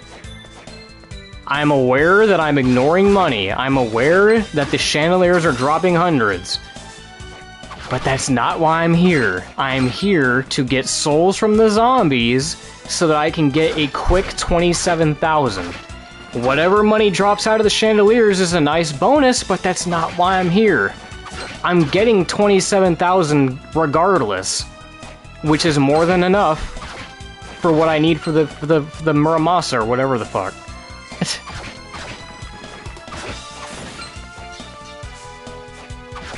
Oh, there we go. Good lord, man. I was like, you guys are being really stingy now. They won't even give me 1 soul. These are the people you surround yourself with. But this isn't quick money, though! Juan, dude, this isn't quick money, though! You're, like... I've only made 4,000!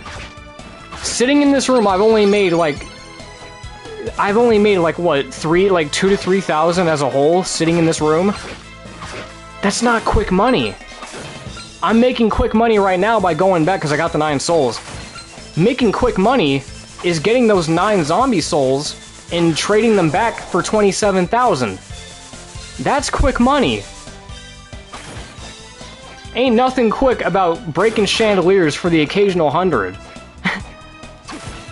It's a way to get money. It's not a quick way, though. You can if you want. Alright. Now, we're gonna synthesize these brass knuckles real quick, which I only have 5 of them, and then I gotta buy more, and then we'll get the rest of them out of the way. So go to the brass knuckles, and here we go. We're gonna turn them into Cestus.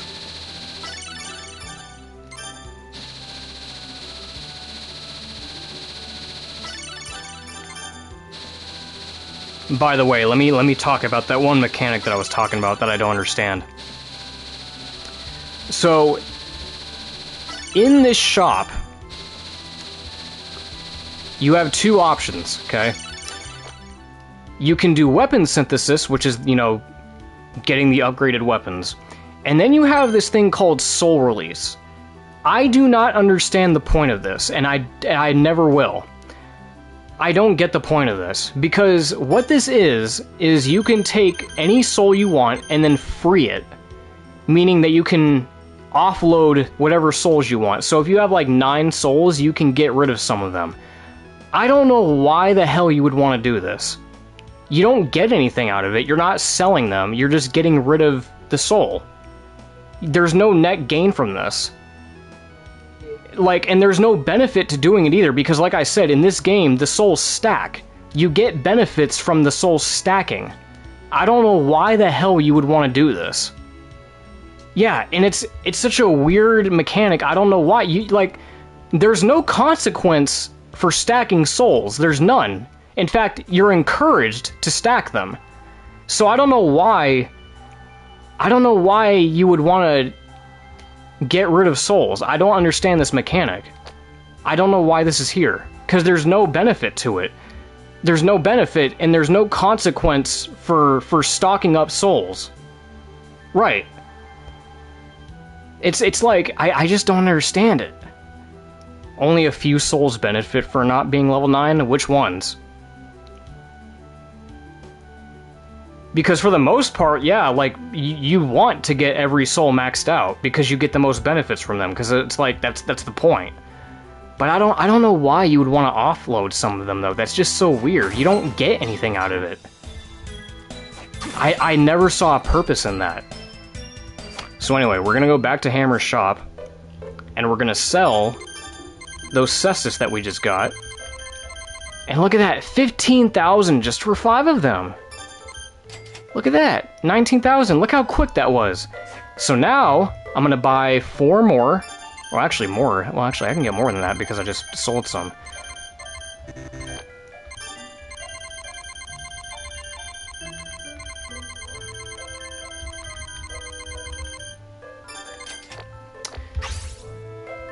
Just a random feature. I mean, they probably thought that there was going to be a use for it, but at the end of the day, there just isn't.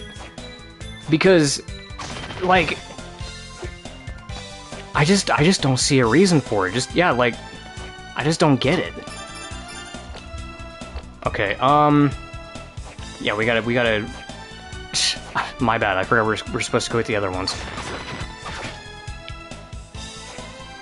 We still gotta do the other remaining half. Pretend you were Dante. No, the gun sucks in this game, from what I remember. The gun sucks. Is Soma old enough to buy a gun? I'm pretty sure he's older than 18. I'm pretty sure.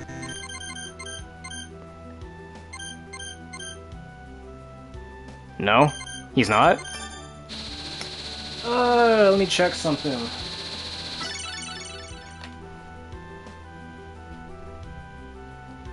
You can backdash with the gun? I mean, yeah, but is it worth the damage, though? Because, from what I understand, I thought that from the last time I played this with a gun, the gun does, like, pitiful damage.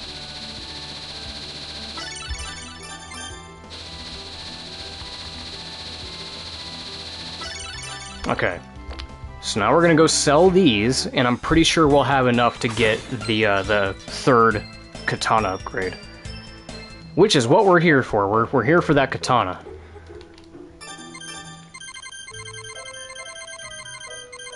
$12,000. Yeah, there we go. 29,000. Look at that. And now we have enough to get the Masamune. Okay, that's what it is. The famed Japanese samurai sword. Give me that shit now. We need that attack increase. 25. Oh yeah. There we go. Perfect. Now we got a good damage increase. Do I have any other okay, yeah, red scarf. There we go. That increases our stats a bit. All right, now we're gonna go back to the Demon Guest Hall, and then fight the Puppet Master, and then we're gonna continue on with the game. Now that we got a good weapon out of the way. I'm mostly gonna be sticking with this katana build, by the way. Now that we're here. I'm not going to be focusing on any of the other weapons, because, like I said, the katana class is probably like one of the best classes in the game, for the most part, for the reasons that I stated earlier. Good damage, you can jump cancel with it. It's good.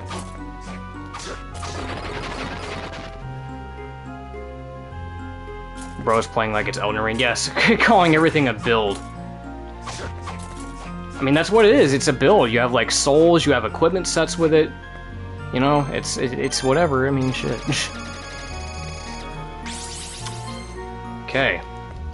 Puppet Master time.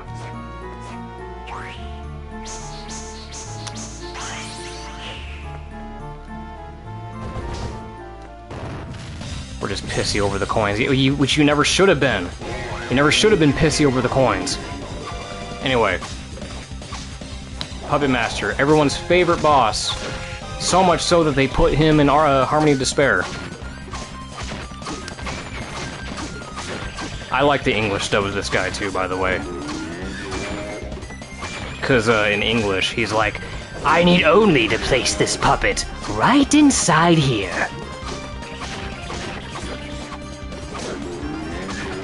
But as you can hear in the Japanese version, he has like a very deep demonic voice.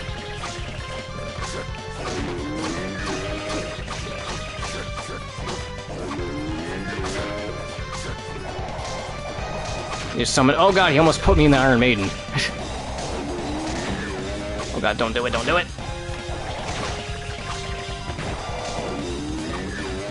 No, you won't.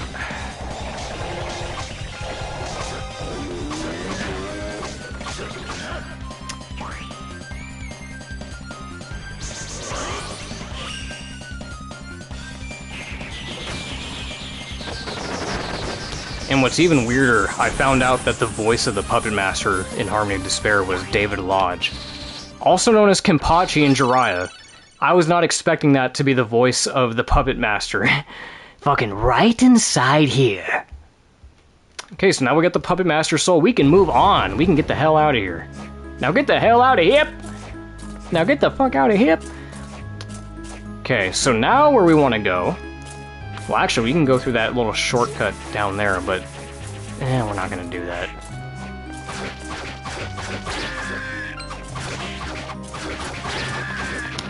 We're just gonna take the warp route down because we don't need to be here anymore.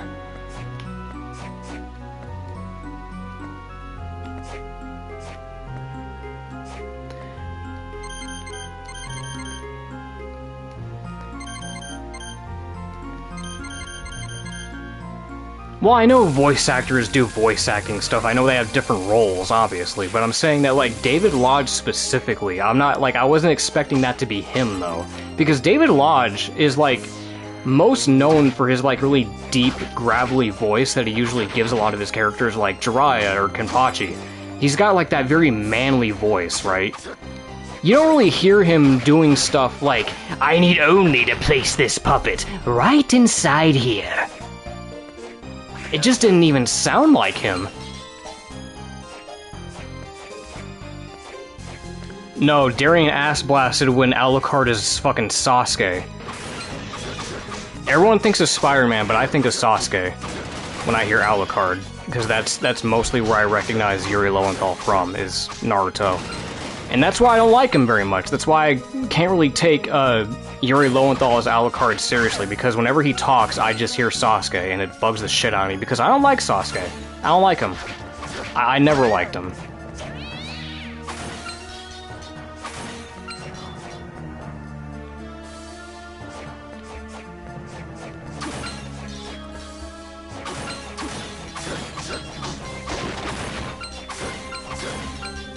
Might as well clip that shit now.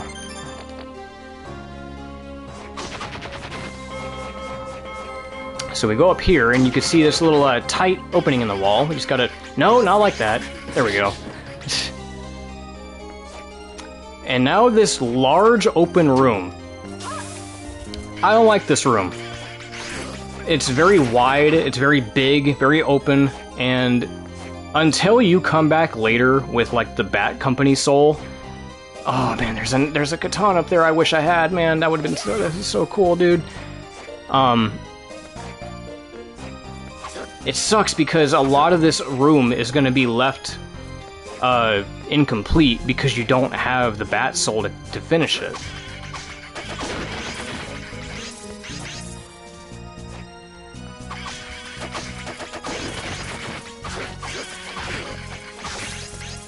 Kick off one of the... hold on, you might be onto something. I never even thought about that. Hang on. I didn't even think about that. You might be onto something. Give me a second. Let me,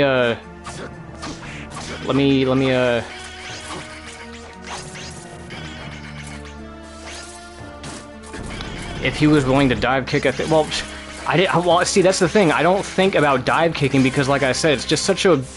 It's such a niche mechanic that it doesn't really come in handy all too often in this game.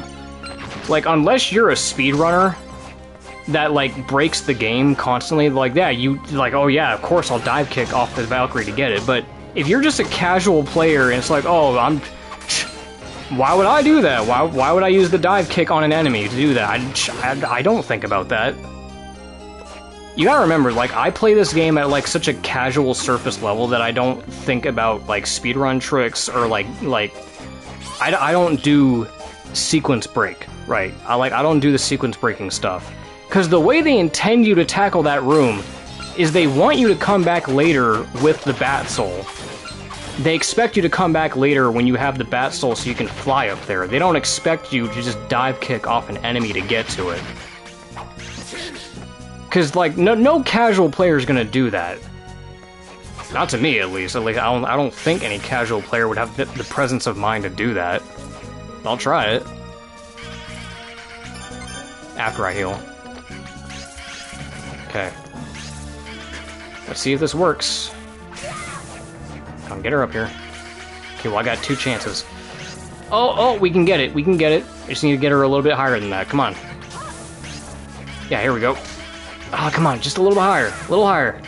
Come on, a little higher. Get these two Get these 2 chuckle fucks out of here. Alright, come here. Both of you. Come here. There we go. Shout out Dan for pointing that out. Now we got the, oh. Never mind. We didn't need it. We didn't even need it. I thought it was going to be better than what we had. Never mind. Okay, so I guess it was worth it to, grind for those zombie souls then. Well, we got it.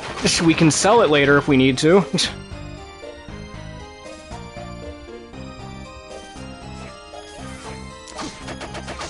But yeah, I just don't, like, it doesn't occur to me to do stuff like dive kicking or, like, doing these weird speedrunner tricks because it's just not what I do. I don't like to do sequence-breaking stuff like that. If I can help it. But now that I know that trick is there, I'm probably gonna do it every time I come here.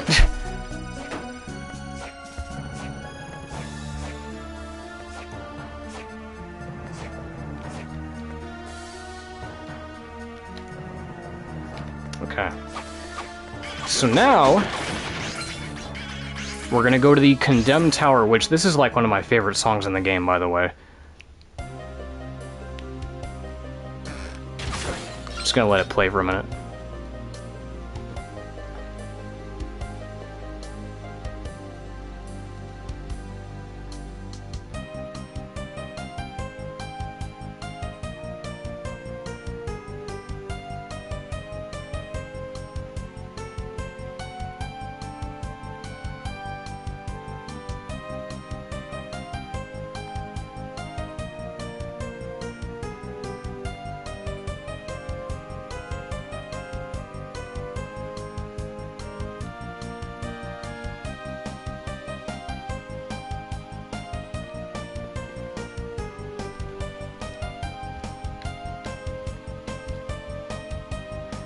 Okay, enough of that.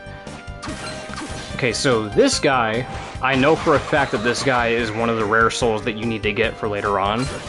I don't know if I'm gonna get him right now, because again, he's really rare. Would you believe me if I told you this isn't an actual drum kit? I guess not. Oh, it's Julius. Julius, what are you doing? Huh? Oh, it's you. This door is sealed by a powerful barrier. Something's behind it, too. Do you sense something bad? Soma, I want you to use your eyes for a second, okay? The portal that he's standing in front of, do you not see the dark flames that are coming out of that thing? Of course there's something bad coming out of it, dumb fuck. I can feel it in my gut, and it doesn't feel good. Unfortunately, for now it's impossible to check what's behind the door. Why is that? The barrier's too strong. I may be able to crack it, but just a bit. It'd be better to contact Yoko and wait for help. What about you? Well... the Dark Lord's candidates. It sounds as if that should be my next target. I'll catch up with Arikado. Pre-sequence drum loops. See, I'm not... You see, you can't really talk music to me because I'm not very music savvy like that, so oftentimes I won't know what you're talking about when you say stuff like drum kits or drum loops. Oh my god, we got it! Man, we're getting pretty lucky with the souls today. It's always when I'm streaming, too. It's always when I'm streaming.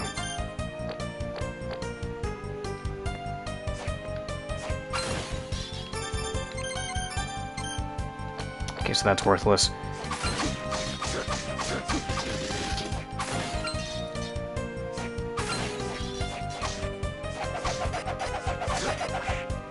See, I'm the art guy. Like, I could talk about art, but when it comes to music, I don't know what half the terminology even means. God damn, I knew I should have healed. I get so stingy, man, I'm telling you. I get really stingy with the potions.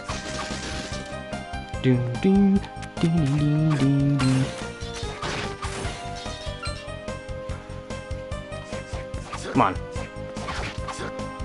Well, actually, I don't even need to worry about this guy because we already got the soul.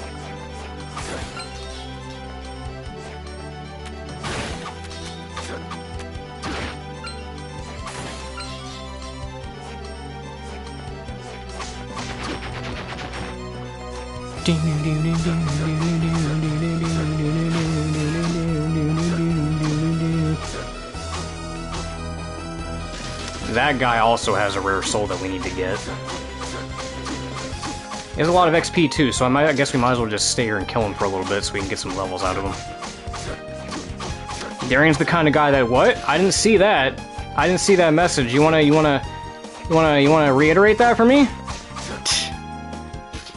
I just barely missed it. What did that say? Is the chat gonna keep throwing shade at me?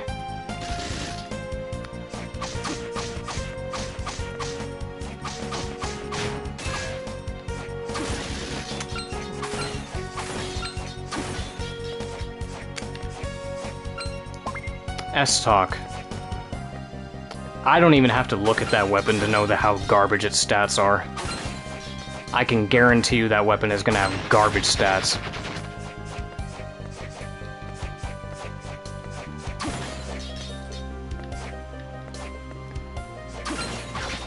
Oh look, it's Viewer. Viewer. Viewer.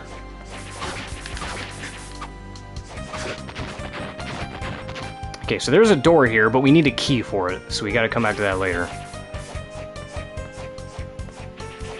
God damn it, Viewer. And by the way, these UMA news things, these are basically hints to secret souls that are in the game. There's like a handful of secret enemies in the game that you gotta find.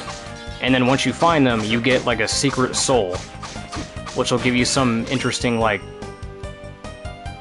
benefit. Some of them are good, some of them are kind of useless.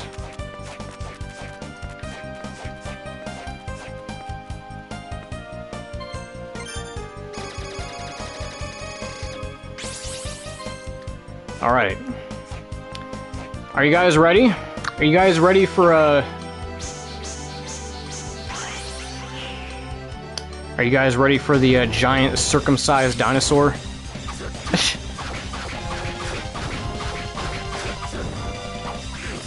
I need to unequip that. Get that off. Yeah, the foreskin dino.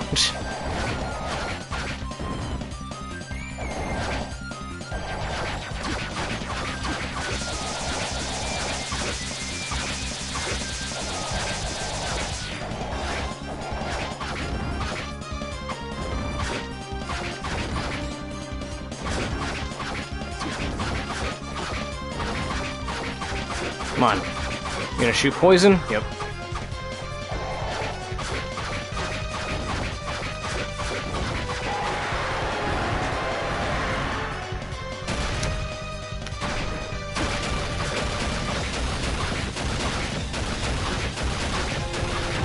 Damn it. Heal!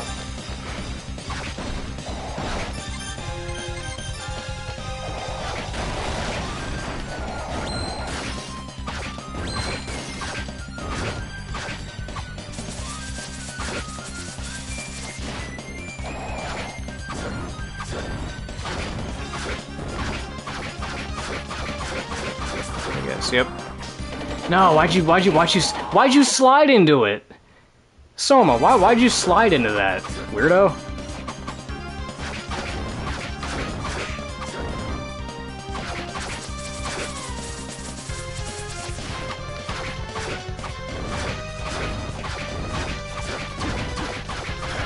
There we go.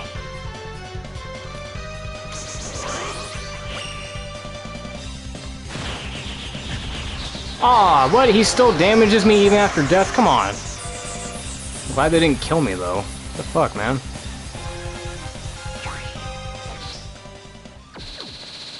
Okay, so this is one of the few boss souls that is not required for progression. This is just a soul that gives you a random ability, like fire a devastating laser beam. So we get a Kamehameha from him. But this isn't like one of those progression souls. There's a few like that. But now comes the arduous task of going all the way back up.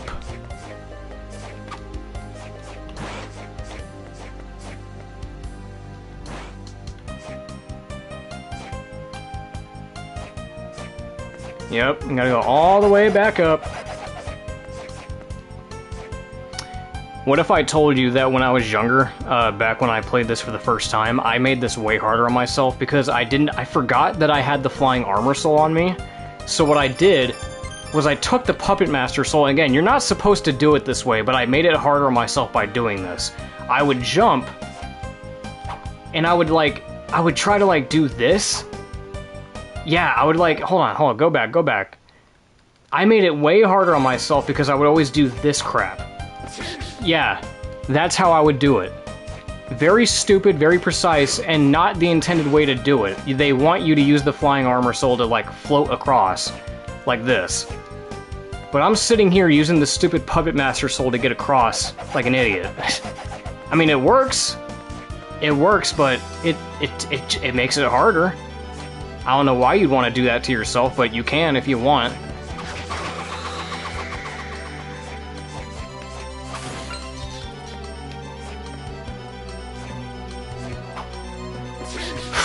Could've just barely made that.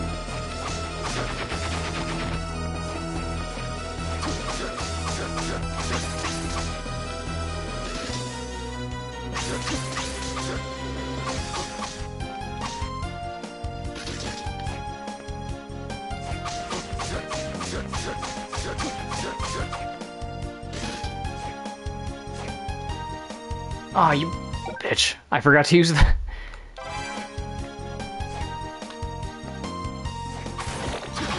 And the werewolf also gives you a soul later on for the punching, like the punch weapons. You get a weapon from that too. But I'm not gonna use that. I'm not gonna worry about the werewolf right now. Okay. I hate that the rewind feature is tied to the same button as like pulling up the main menu right here. Because it always has, like, look at this. It takes like a second to load. I don't know why it does that. Even though I'm playing on PS5, it takes a second to load this shit, even though it's just a menu. It's just a stupid little menu, and it takes like a whole second for it to load. I hate that shit.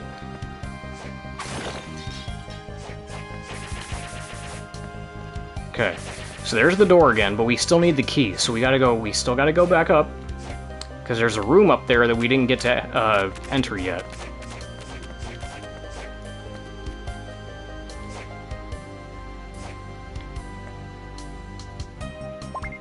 Tower key. There it is. Okay, and we got the workroom. I don't think there's a reason to go back to the shop right now, because we already got a good weapon as is. Okay, so now we got the tower key to stop. We can go through here. Now, from here, we have two options. We can go underwater, we can go to the water area, or we can continue this and go fight Zephyr. You have that choice. We can go fight the water boss and continue the water level, or we can continue this, fight Zephyr, and then go to the water area. I'm gonna continue this and fight Zephyr because we need the Zephyr soul to continue the game. Because if we go to the water area right now, we can get through the water area, but then there's going to come an area with a room that has a cannon, and it's going to fire a cannonball. And what happens is that time stops in that room, and you won't be able to leave until you stop time, or reverse time. So you need the Zephyr soul. So while we could go down there, it would be more practical for us to finish this area and fight Zephyr first and get the soul before going down there. So that's what we're gonna do anyway. You've only come this far? You seem to be taking this rather leisurely. I mean, I'm streaming. What do you think of course I'm taking this leisurely. What are you trying to say? Dario has grown stronger by fusing with the demon of the fire I summoned for him. I see. But what do you mean by there being no way he could lose? Is that your plan? Soma, back off! Arikado, Julius too. Your presence is without meaning. No one can stop Dario now. The advent of the new Lord of Darkness is all but certain now.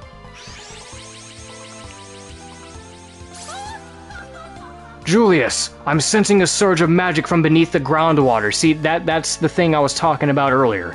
He was supposed to say the river, or the lake or whatever, but he says groundwater. Like, what the fuck? It must be Dario. You go after him. I'll track down Celia.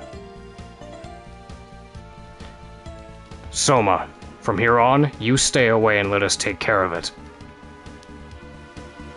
Well, you know I would, but I ain't gonna. Oh, right into the spikes. So here's one of those money doors I was talking about. 573, and none of our 3 digits matches those.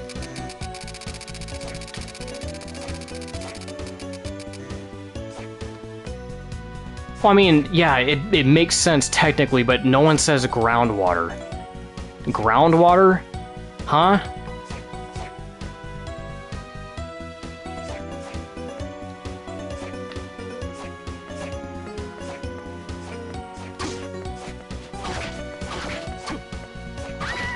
Oh, we got the Harpy on the first try. Damn, we're getting lucky. Oh, why would you do... I thought I had the wart.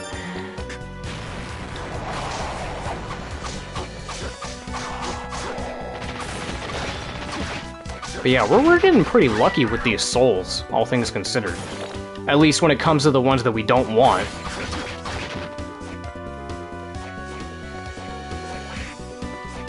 Yeah, it's true. Maybe it is just because he's Alucard and he's just out of touch. God damn, these imps and these Medusa heads. These are like my 2 favorite tracks back to back. Condemned Tower and the Cursed Clock Tower are like my 2 favorite tracks back to back. They're just so mellow.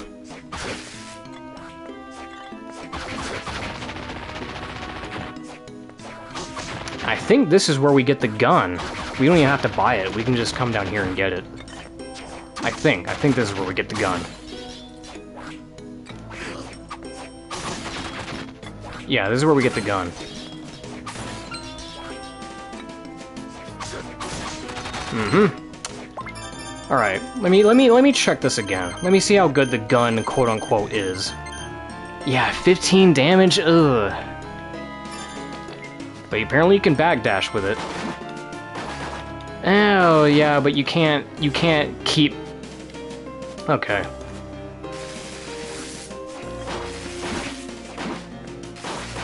You can only backdash twice with it, though. You can't, like... It's not like Harmony of Dissonance, where you can just infinitely keep backdashing. You can backdash twice before it goes back on cooldown again. That's okay, so that sucks. That sucks really bad. Yeah, no, I'm not going to be using the gun. As cool as that would be, it's just not very practical for this game.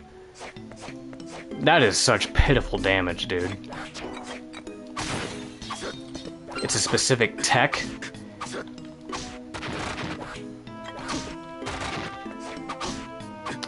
Yeah, see, I'm not gonna do that though. Like, I don't know how the tech works, but the fact that I can't do it immediately, like the fact that I don't know about it, tells me that it's too complicated for me to do. Like, even just doing the backdash is probably too complicated for a casual player to do. But then you want to expand it by going even further than that? I don't even know what you could possibly do, because, like, look. I'll do it again. I don't know what other button I could be pressing besides that to...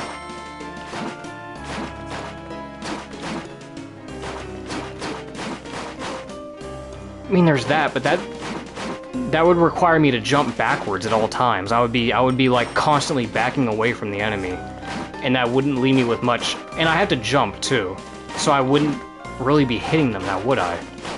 So that jumping will do it, but I don't know how to just backdash in place like this.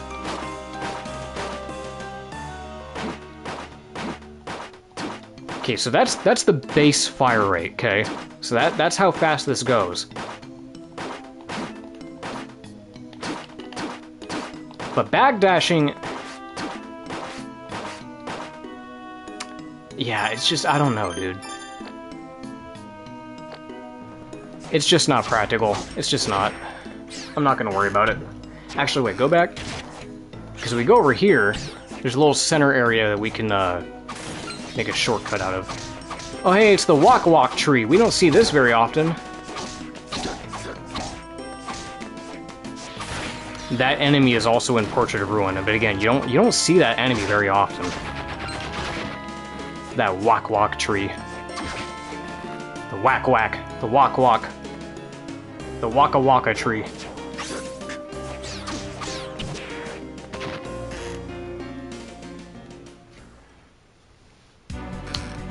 Okay, continuing on with the stage.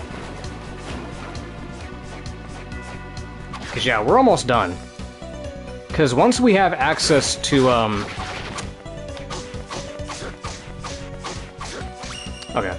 Because once we have access to, Zephyr and the Bat Soul, that's when we're gonna have access to the top of the castle, and then we're gonna fight Dario, and then we get to go underground, and then we get to go to the Abyss and beat the game! This could have gone a lot faster if I just stopped talking and, you know, locked in and take this more seriously, but we're making good time. Like I said, we're gonna beat this in one stream regardless, so... It could have gone a lot faster, though. Plus, we had to take that time to grind for the stupid Masamune.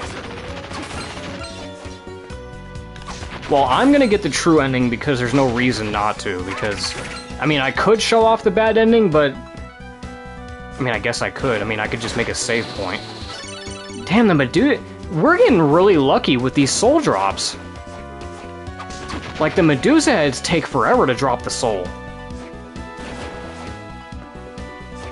Oh, look at it. We got a army jacket. Is that any better than what I got? Oh, that's good defense. I'll take it. I need all the defense. Oh, look! I'm stuck at 30 health again. I wonder why that keeps happening.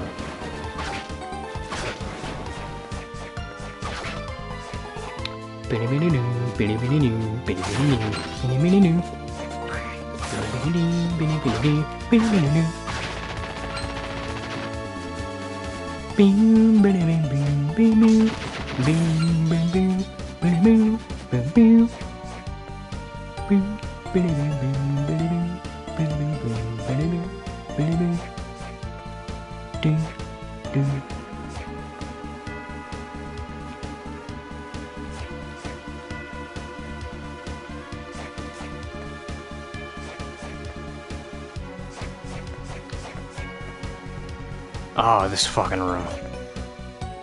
There's a segment coming up in this room that is very tricky to deal with. This part right here. And it took me forever to figure out how I'm supposed to tackle it. And I think I know what they want. Oh, god damn it. Okay, see, that was a little bit too soon. They want you to slide kick right here. Yeah, that's a very tricky segment to get past, because no matter what, if you choose to go through that segment without doing what I just did, you're going to take damage. And I didn't figure that out until just recently. I always thought that you had to take damage from that, but no, you have to like do a slide kick at a very precise time to get past that without taking damage.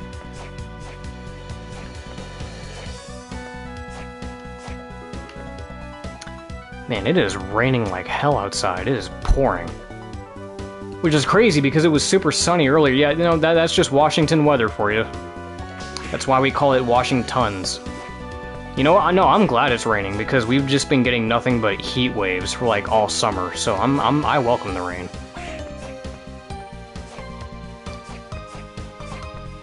We're getting close to the boss. Come on. Get these goddamn...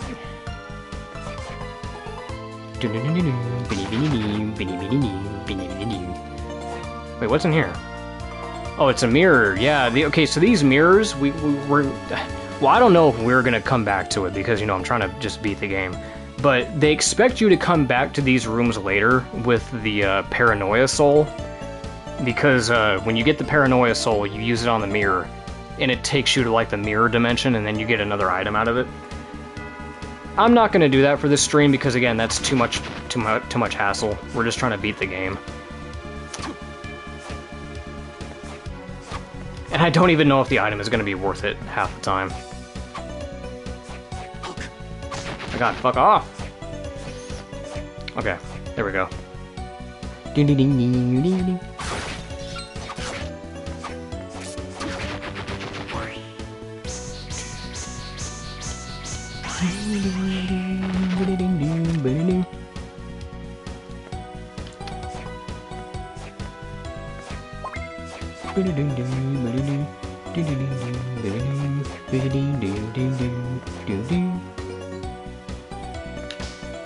Oh man, spike rooms.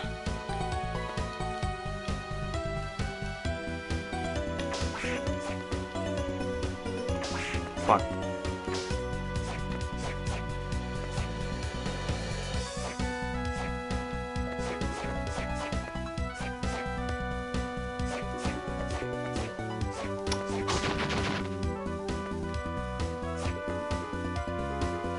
Okay, so this loops around. Oh, psh.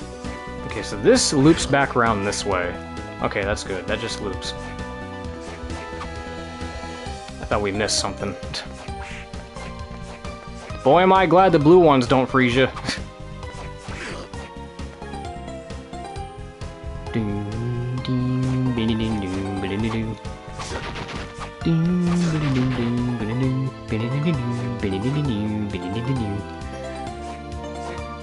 Okay, so here's one of the secret enemies that I was talking about. You see that thing moving in the background? That's one of the secret enemies. Unfortunately, I do not have the soul that's required to get him. I need the Mandragora, which I don't think I have. If we use the Mandragora in this room, it will kill him, and then we get his soul, so... But we're not going to worry about that. And in case you're curious, what his soul does, if we were to get his soul, it just gives you a mind and intelligence increase. Oh no, it's intelligence and luck, which is really good for grinding souls. It's pretty handy for when you're grinding souls, but I don't think we're going to be doing much of that in this run. Again, because we're just trying to beat the game. We're not here to do any like crazy 100% shit. Maybe one day I'll come back to this. I'll try to do a 100% run, but for now I'm just trying to get to the base game. Oh, look who it is. It's the JoJo reference to match all JoJo references. It's Dio. Yep, everyone knows about this guy. It's the Dio reference himself. Get your memes out. Get all your memes out of the way.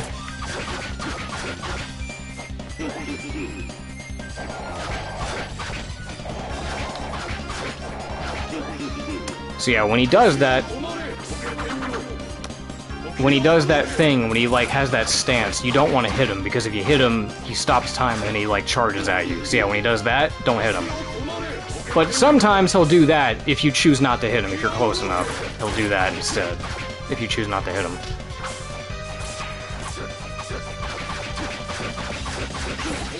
Oh, I hit him by accident. Okay, that's fine.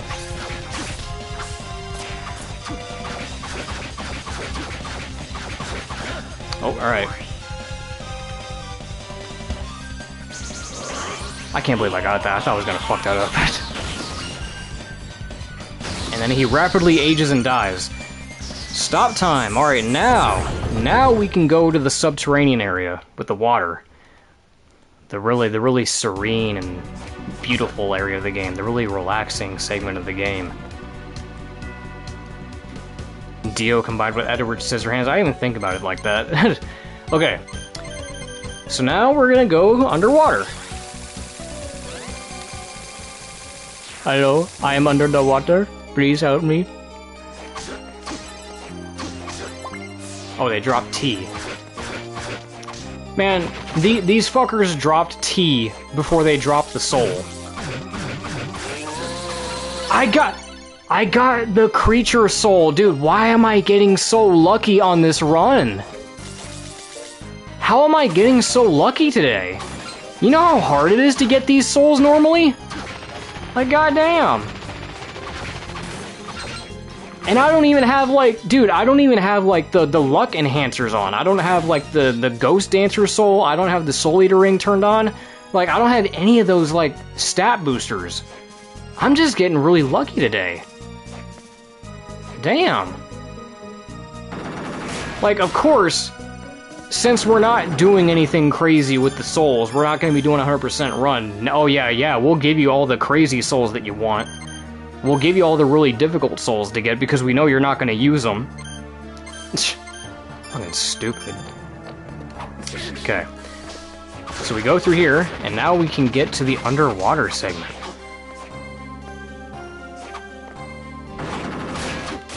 Just die already. I think it's just... I really do think it's just, placebo effect, because... it's just luck. Because, like, no matter what, at the end of the day, it really is just down to luck. Because even though your stats increase, you still have a certain % chance of getting it or not. And it's very likely that you could just get super lucky. You could just get super lucky and get those insane drops, and it happens. But then you might also be in that spot where even if you have the crazy stat boosting items equipped, that you don't get shit. You're just getting insanely unlucky. It happens. But it's still always cool to see that, you know, we're getting this lucky without all the stat boosters. That's just really awesome, man. We just happen to be really lucky today. Oh god, I hate these fuckers in every game they're in. The cave trolls scare me in every game they're in. They deal so much damage.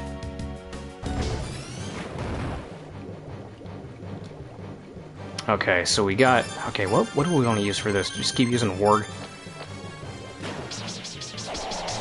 Yeah, this fight kind of sucks because you're restricted to floating on the surface of the water, and you have to wait for him to surface.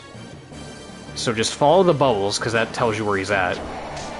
And you kind of just have to swipe at him whenever he comes back up. Doing this in Boss Rush is so much better because you can freely move underwater and you can just follow him. You can just follow him around and fuck him up that way. But this, you kind of just have to sit here and float around and wait for him to come up. Yeah, pretty boring.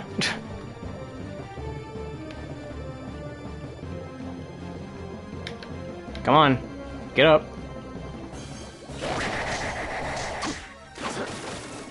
Fuck.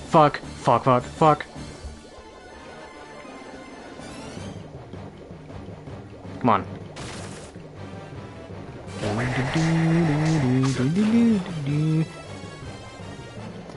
For real, dude, I'm getting, like, fucking... you guys are going in on me today. Like, more than usual. Like, I thought we were all gonna have a good time, but no, my fucking, like, most of the stream, I've just been getting roasted on. I've just been getting roasted, like on DSP or something. Like, it's fucking horse shit. Like, I didn't even fucking do anything wrong. Like, what gives? All I'm trying to do is just play this fucking game. It doesn't even make any fucking sense.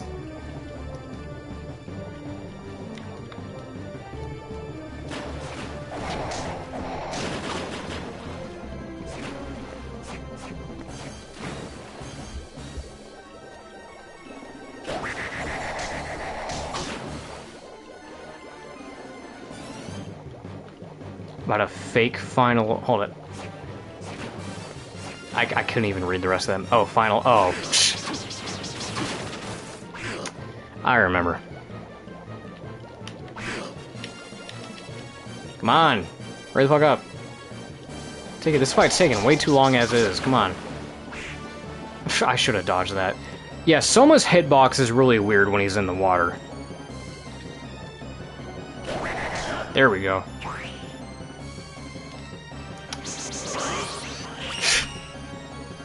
Alright. Well, I might as well just grab the orb anyway.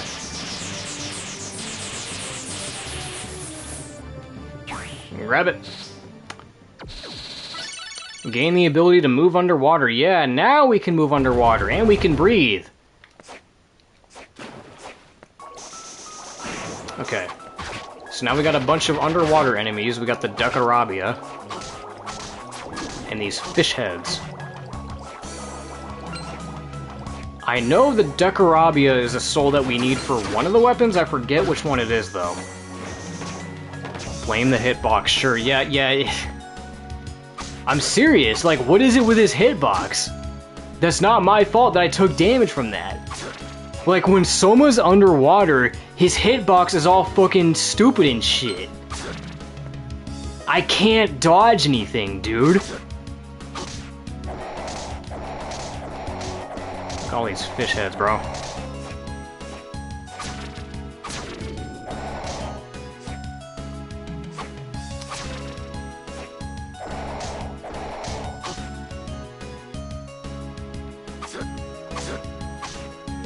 There's the killer fish. I see a merman up there. Mermaid man and barnacle boy! Another scale mail, or I'm sorry, chain mail this time. Is that better than the army jacket? Yes it is, surprisingly.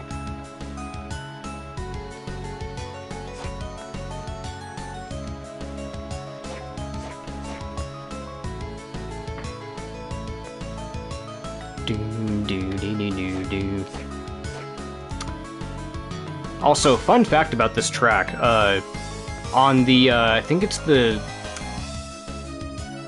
which one is it? It's the Dawn of Sorrow soundtrack. You're not helping your case here of roasting. Fun fact about this song, I think it's on the Dawn of Sorrow soundtrack. There is like an original composition, like a full orchestration of this song, and it sounds really epic. It's called Original Amber Scenery, and it just sounds really cool. It's like a much slower version of this song, and it starts off really slow, but it picks up and gets epic later on. I don't know why they made it like a remix of this track specifically, though. I don't even know why it's called Original Amber Scenery, because there's nothing amber about this. It's underwater.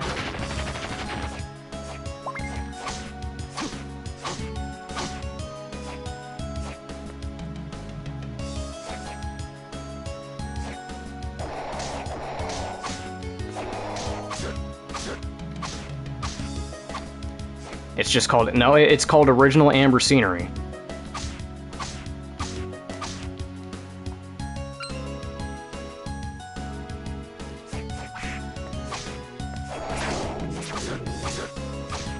Because I have the soundtrack. Matter of fact, let me pull it up.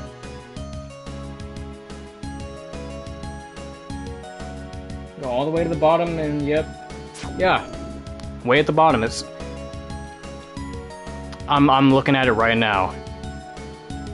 It says Original Amber Scenery.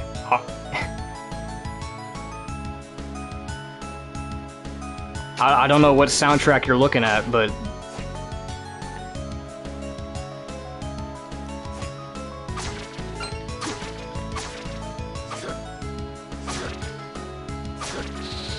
There we go, give me that. I know we need that for one of the weapons. I forget, what wasn't the Morning Star? I think it was the Morning Star. Oh god, this thing. I might grind for this one. Because if we kill that blue monster lady, this floating head here, if we kill that, we get her soul, which lets us move freely underwater better, without having to be slowed down. Which would be really handy. Got the merman soul. Maybe I don't need to. I don't need to grind for that. He's right and you're wrong, Darian. The audience is always right. Oh, I know. It's just become the shtick of this channel now.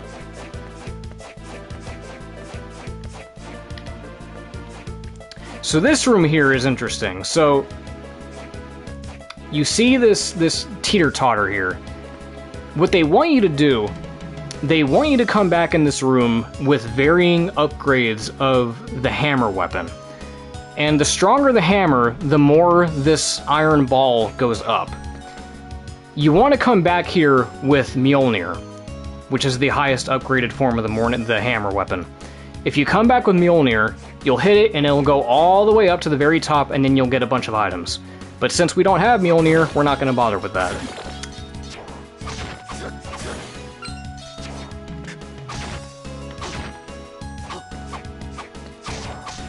Yeah, there are some very useful souls that are locked behind drops, which they don't tell you about.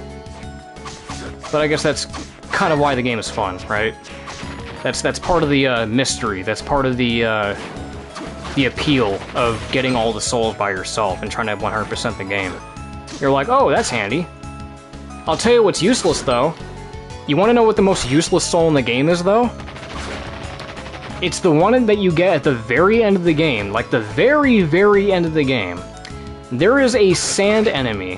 I forget the name of it. There's an enemy that comes out of the sand. Very similar to the one that we were fighting in the water a minute ago, the one that looks like a giant head.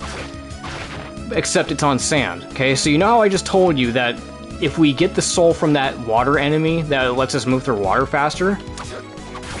The one in the sand, if you get the one that's in the sand, it lets you move through sand faster. Well, guess what?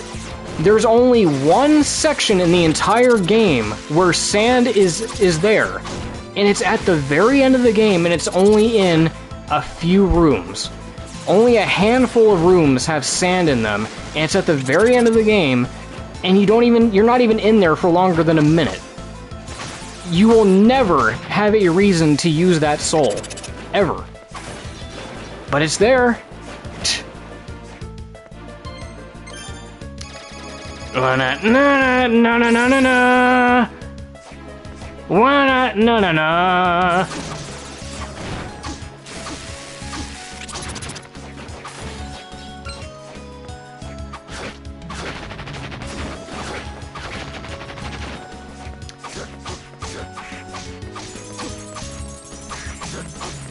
Oh, she dropped some ice cream. Yeah, I mean, it is a silver soul, so it's a passive ability, so it doesn't matter too much. But it's like, why even have it? Like, because it's so, like, it doesn't even really matter at that point, because it's at the very end of the game, and it's only in a few rooms where sand is there, and you're not even in the sand for that long, for it to even really matter. Like, there's not going to be a point where you're like, oh man, I wish I could move through this sand faster. Oh man, this is so slow and annoying. I wish I can get to this area faster. Because you're in and out of that area in like less than a minute. But I guess it's like, yeah, I mean, if they had to give that enemy a soul, it's like, I guess they would have had to have given it something, right? But it's still useless. I mean, at the end of the day, it's the most useless soul in the game.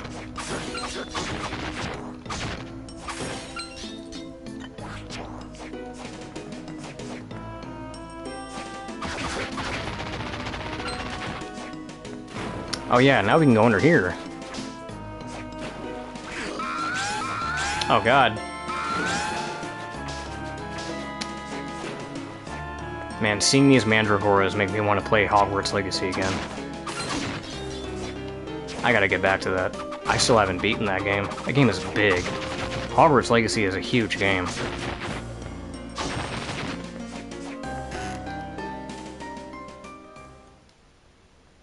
Yeah, that's what I'm saying. Like, you get the Hippogriff at that point. You get the Hippogriff at the same time, so you can just sit there and spam the Hippogriff to get out of it. So who cares? With the water, it's much more understandable because you have this entire area that's filled with water.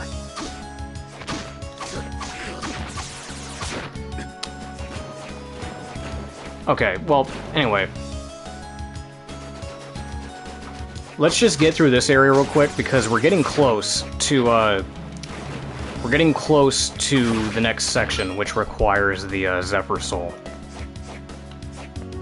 Cancel this man. He played the game Reddit said was bad. Yeah, I knew what I was getting into by saying that shit. And I'm not sorry. I'm gonna keep playing Hogwarts Legacy. I don't care what the fuck people say. And I'm gonna keep reading and watching Harry Potter too. Because guess what? I can separate the art from the artist. It's a crazy concept, I know.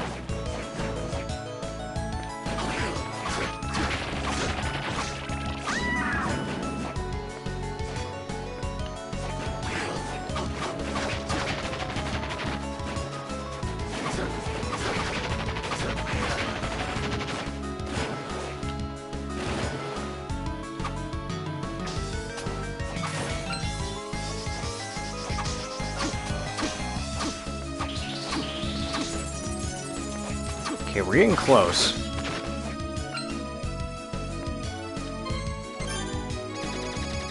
To be quite frank, oh goddammit. To be quite frank, I think Harry Potter is mid. I'll say this. Harry Potter, because I'm a Lord of the Rings head, okay? I've always loved Lord of the Rings first and foremost, I still do. For growing up, for the longest time, I was always of the belief that Harry Potter was boring and not worth my time. I always avoided it because I thought it was stupid, I thought it was boring, I didn't even want to give it the time of day. But then when I watched it with my bro, I was hooked immediately. I wanted to invest in it, I wanted to finish the story, and I was hooked. But I will say that, yeah, I can understand why people think it's mid. It's a mystery. It's a mystery series. That's the thing that people need to understand. When you compare it to something like Lord of the Rings, oh yeah, Lord of the Rings clears. Lord of the Rings clears that shit easily. But I don't think it's bad. Yeah, Harry Potter's good, but you need to be in the mood for it. I think it's one of those types of series. You need to be in the mood for it. But Lord of the Rings, oh yeah, Lord of the Rings clears that shit easily. But I like Harry Potter. I wouldn't say it's mid, though. I just think you need to be in the mood for it. Alright, so here's the room. See what happens? You come in here, and then the cannon goes off.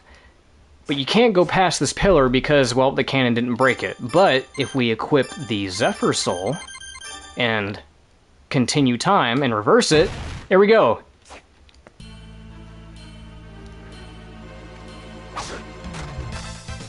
And we got Vampire Killer playing in the background. Oh, doesn't this area look familiar? Do do do do do do.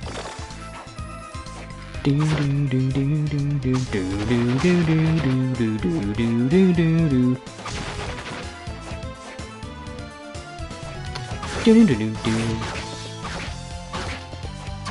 Do do do do. Dude, what is with our luck today? How many times is this gonna happen in one run? What is this, like the fifth? This is like the fifth enemy so far where we've had a extremely rare drop come to us on like the first fucking encounter. You're joking, dude. What is with the luck? I mean, I can't complain. Bro, why couldn't this happen to me on like one of my casual files? Where I'm actively trying to get these souls, man. Like, what the fuck? Like, what gives? We're getting so lucky today. Okay, here's another one of these mirror rooms.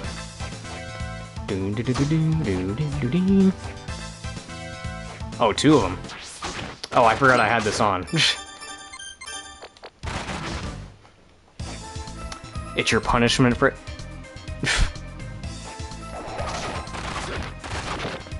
well, quote-unquote punishment. We're getting insanely good luck off of really difficult souls to grind. This is like a blessing more than anything.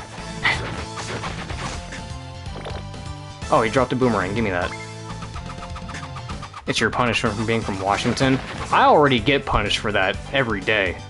I already get punished for being a Washingtonian. Because Washington punishes me by itself. With its fucking weather.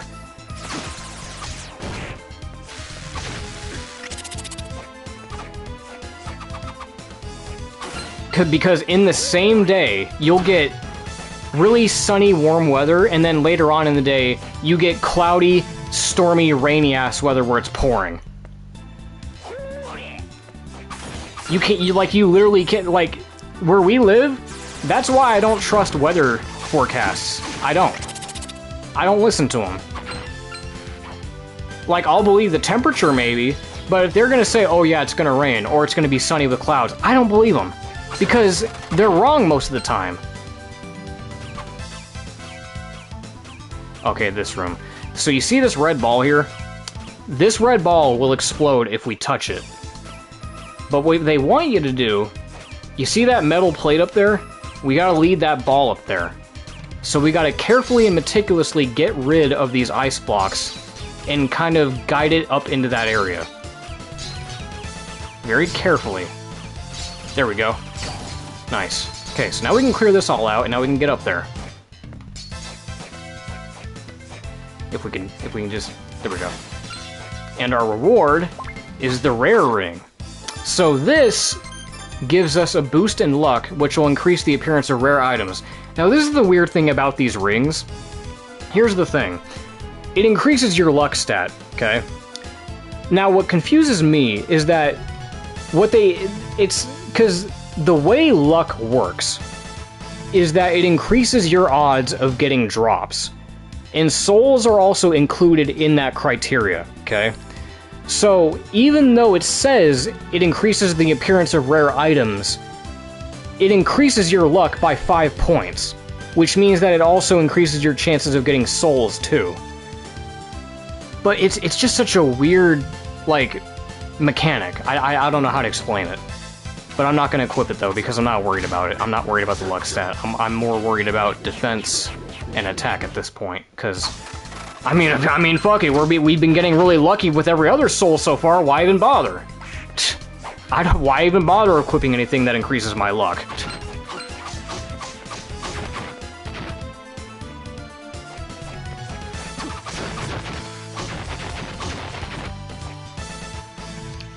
Oh, cutscene. Ugh. Julius! I'm fine, don't worry. What, you done already? So much for the legendary Belmont.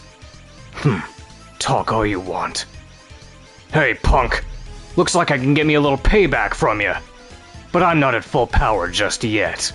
The throne chamber on the top floor. You were heading there, weren't you?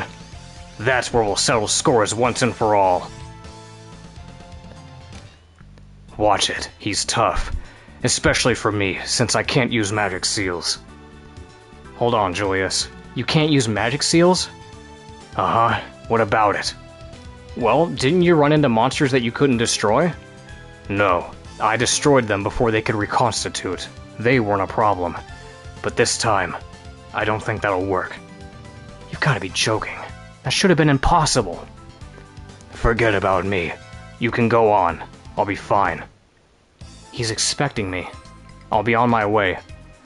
Watch out for his fire attacks. But you can do it. Don't disappoint me. Got it.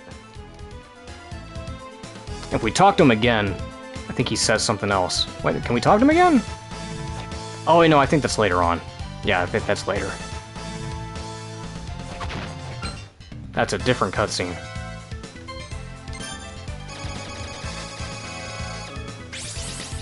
Yep, it's just part of being a Belmont.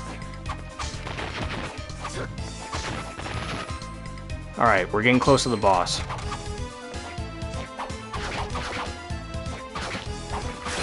We're so close to the end, guys, I can taste it. We only got a couple more boss battles to go, and then we get to the end of the game.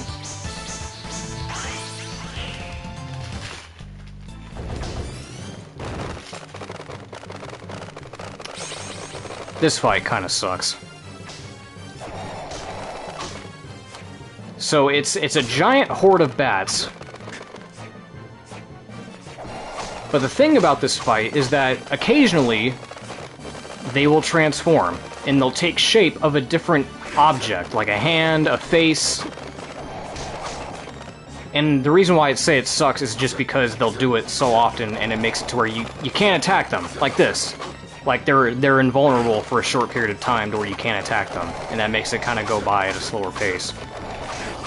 So the more damage you can deal, the better. Just get as much damage in as you can. God, every time he turns into the hand, he grabs me instantly. Okay, so there he turns into the face, which shoots a bunch of rings at you. Okay, can we just be done? Yeah, try to bait him to stay in the air. There we go. Ah, I fucked up again. Get away from me! Get away from me!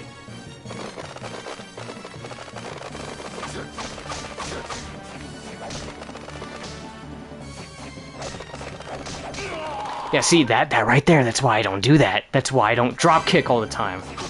Because sometimes you'll take damage from it.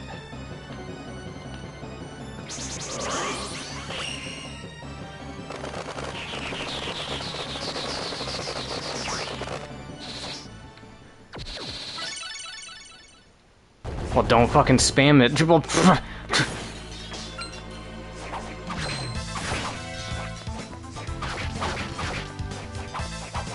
I am the stat booster.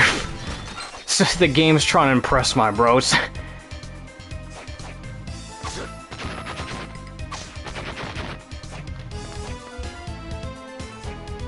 You might have your Chad under your spell, but it's gonna take more than that to impress.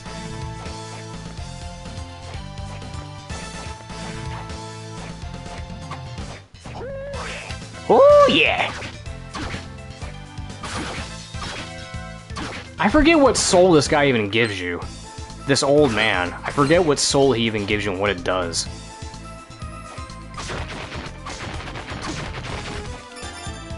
Do do do do do do.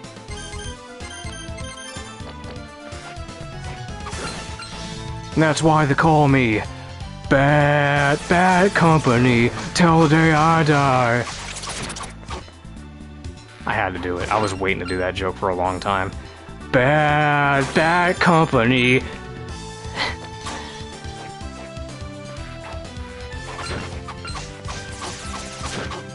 Okay, so now we got the Bat Soul, we can now go to the top of the castle. Is it to summon the zombie dog? It might be. I forget. But now we can go back to the Cursed Clock Tower. The Frankenweenie.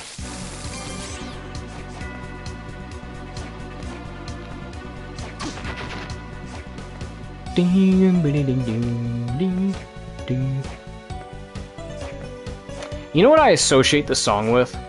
Whenever I hear this song, I always think back to like 2011 when I was making like constant trips to my bro's house. Cause he lived up in the mountains at the time. I would always associate this with, you know, taking early morning drives up in the mountains when it was like foggy and dark. And it's such a fitting song for that type of atmosphere too. That's why I like this song. It just has like this kind of like mellow, like cozy atmosphere to it for some reason. But that's just me. That's just me specifically. It might have a different feeling for other people, but that's just what it reminds me of.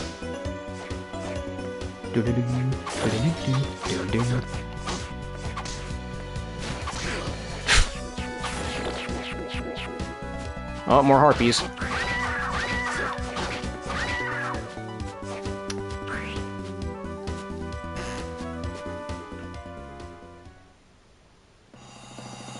The Pinnacle. Oh hey, it's Yoko! What's going on, Yoko? Hey! The fuck you kicked me for, bitch? Oh. Oh, well, this is even better. Hey, maybe we can work something out here.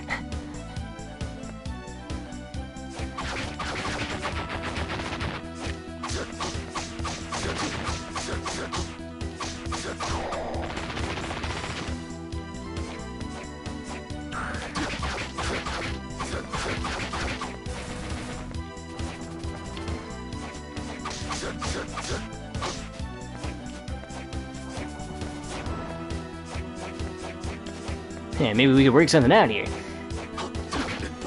Aren't succubi supposed to take the form of what you lust for? That's a good point. Does Soma have feelings for Yoko? Oh, I'm telling Mina on you. What, you know what's... Yeah, no, that's funny, because in Aria of Sorrow, they do take the form of Mina. They take the form of Mina, and she's like laying on the ground pleading for help. And then when you go near her, she turns into the succubus. But this time, they're Yoko. You got something you want to say, Soma? You not having any attraction to Mina anymore? You got some feelings for Yoko you want to talk about? Huh? You got some horniness for Yoko you want to talk about? Huh? You got some feelings for Yoko that you want to discuss? Huh? You were thinking about leaving Mina for someone else? Huh? Nah, you're alright.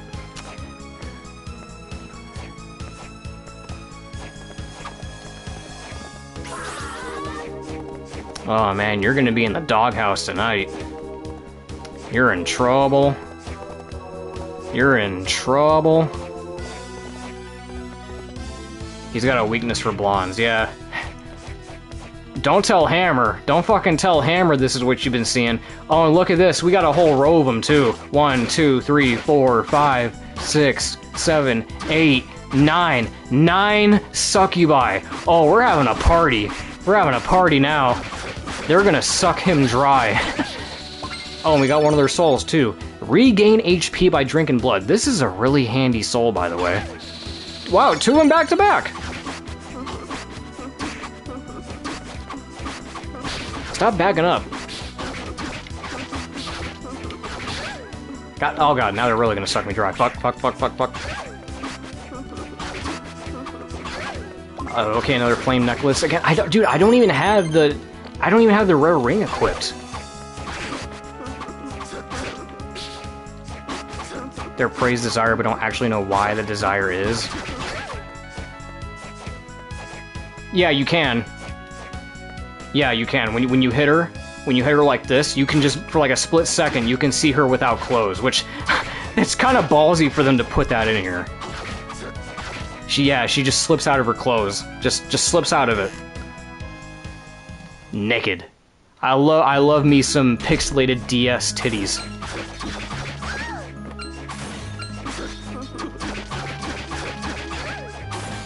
Okay.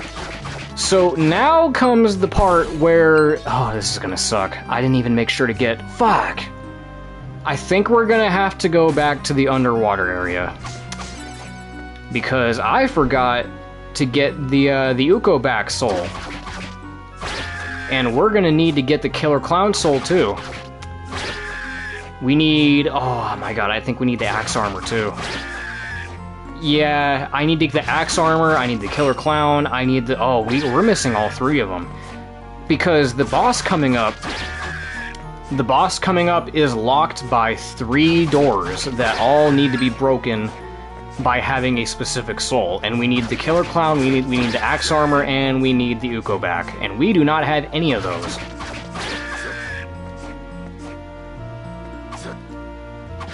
And watch, this is the one time where the game is not gonna play ball with me, and they're not gonna give me the souls that I need immediately.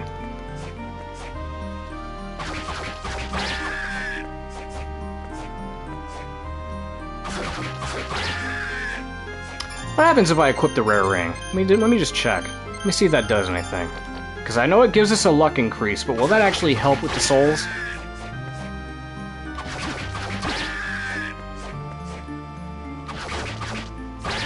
Come on. Okay, cool. There's one. Alright, so let's go... Yeah, let's go back. Because we need to get... We need to get the Uko back, and we need to get the axe armor. I'm surprised we don't already have the axe armor. Do we? Yeah, we don't. That's like one of the first starting enemies in the game, and I'm surprised we don't have one yet. Yep, gotta go back.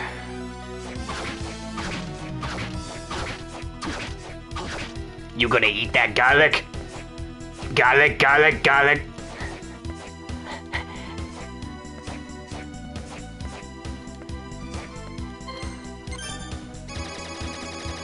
You gonna eat that garlic?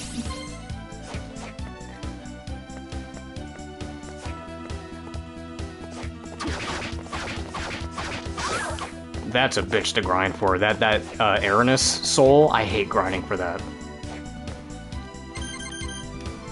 Okay. Oh, I wanted to go to the underwater area. God damn it. Well, actually, since we're here, we might as well try to get the axe armor. Since we're here. I posted a Twitter post about this, by the way. I don't know what this room is supposed to be. This room has always confused me as to what this is supposed to be. Because you come in here immediately after beating the flying armor, and then you just see, like, these... You see, like, his sword and his armor hanging on the wall, and I don't know what this is supposed to be. Because we just killed him. Like, what is this? Is this, like, spare armor? Is this, like, his winter coat or something like that? What is this? I don't know. I don't know what that is.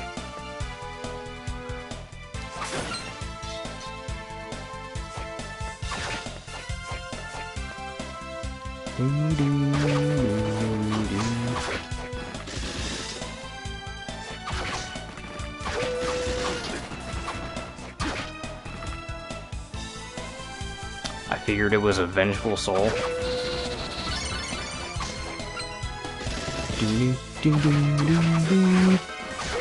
Give me your fucking soul.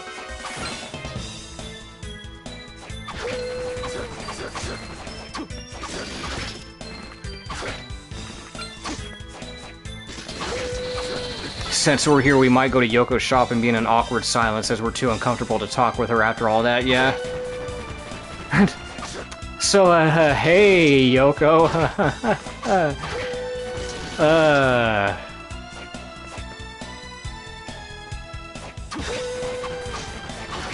Hey, at least he doesn't have to ask Yoko for nudes anytime soon, because he already got some. Hey, fuck. No, you know, yeah. Yoko, why the fuck did you kick me back there? What did I do to you? Why did you kick me? Bitch? Fucking calls her a bitch.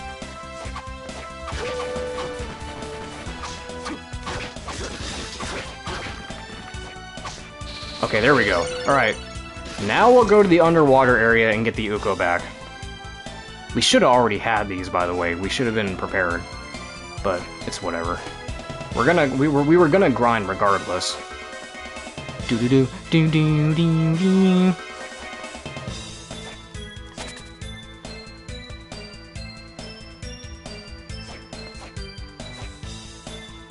Damn it.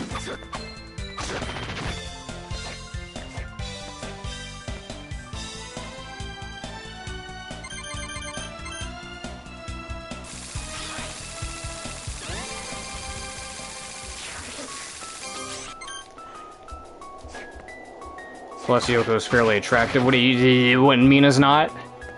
You got something against redheads?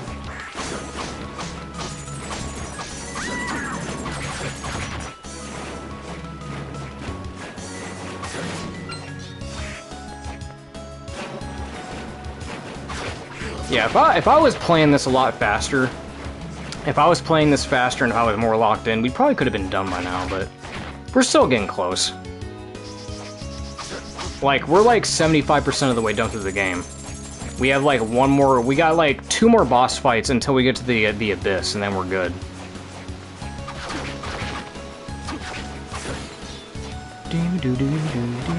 I love this backdrop, by the way. I love these backgrounds. It makes it, it reminds me of like, again, this is like a really specific memory.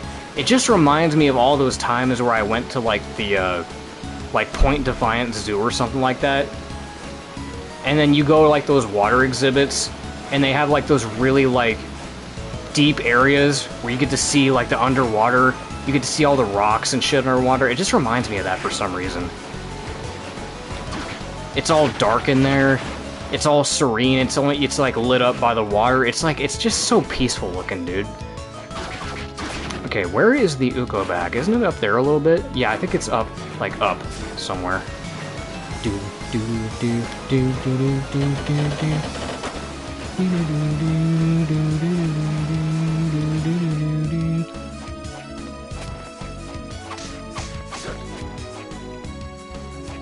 here it is. Just gotta sit here and grind on this guy. Pause.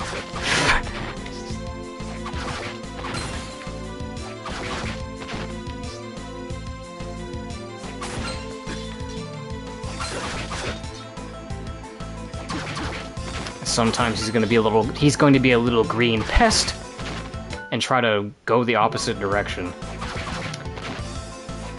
How dare you diss my cheese, you little green pest!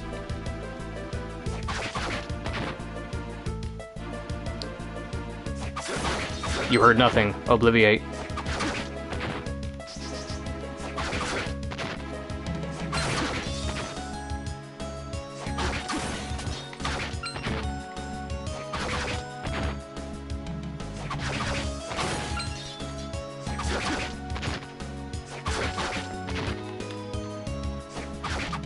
Come on, bugger. So yeah, after we beat this, after we get through this game, I'm pretty sure I will be doing Portrait of Ruin and Order of Ecclesia next. Because again, I also know those games like the back of my hand. Those games are probably going to be much longer than this because, you know, they're much more in-depth, they have much more to do. This is pretty simple and straightforward, it's just one castle, and, you know, once you've got the route, once you have the route figured out, you can get through it in like an hour or two. But with Portrait of Ruin and Order of Ecclesia, those are much bigger games, and there's much more going on in those. Especially Portrait of Ruin. Portrait of Ruin has a lot going on in it with all the, like, the sub-areas and the other, like, levels. There's, like, 8 levels in the game that you have to go through. Granted, they're pretty small, but there's still 8 areas nonetheless. God damn it. Come on, give me your soul, man.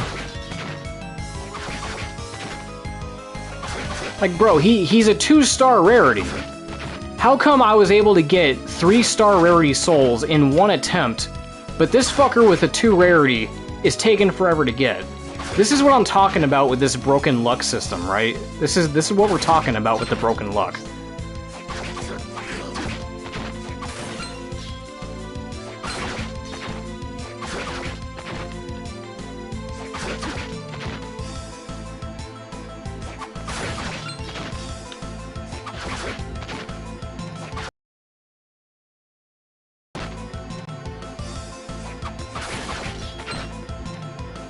Come on, man, I'm tired of grinding on this guy. My hips are tired.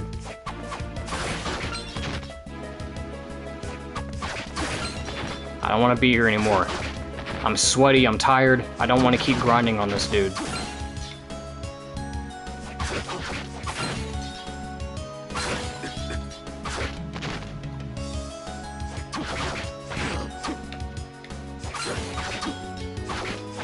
Fuck.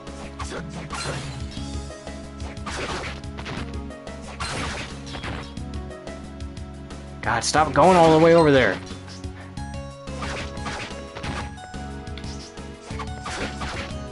Why does this gotta be here? Why does this have to be a required soul? Come on, man.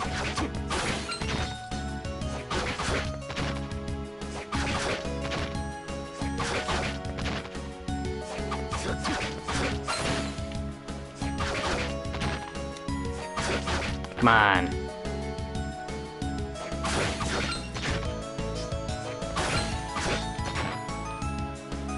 Stop going over there, you fucker. He's not coming back, is he? Darian's really good at this Castlevania stuff. He should be a YouTuber. Yeah, he should. One day.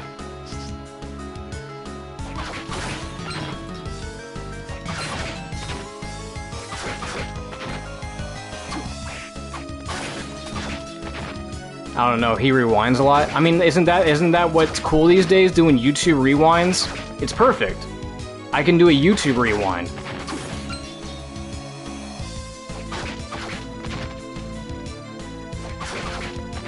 See, I'm hip.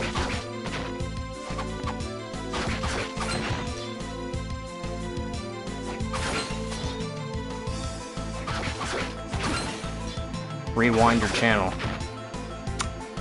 until it's gone.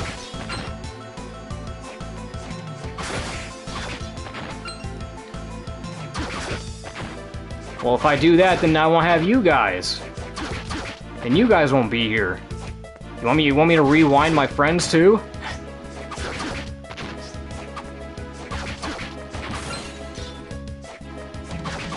Man, dude, this guy's being stingy as fuck. How many times I gotta kill this fucker?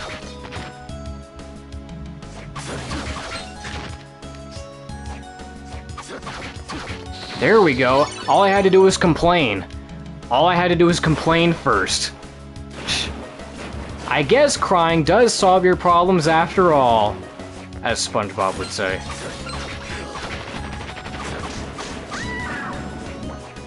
Oh, well done, SpongeBob.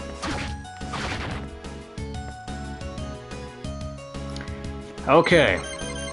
Now that we got the 3 required souls, now we can tackle the paranoia fight, which is required to beat the game. So, as we talked about, there are multiple endings in this game. There's a bad ending if you don't fight Paranoia. If you don't fight Paranoia and choose to go to the top of the castle and fight Dario, you get the bad ending because you didn't properly defeat him. And then there's another bad ending where if you walk into the center of the castle without equipping Mina's talisman, Soma will turn into Dracula. And then, of course, there's the true ending.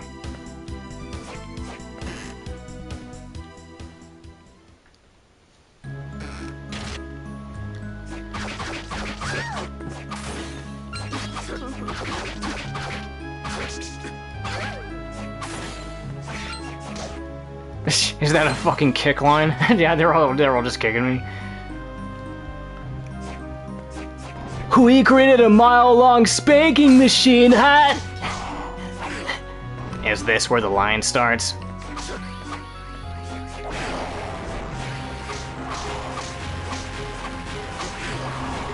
Is this where the line starts?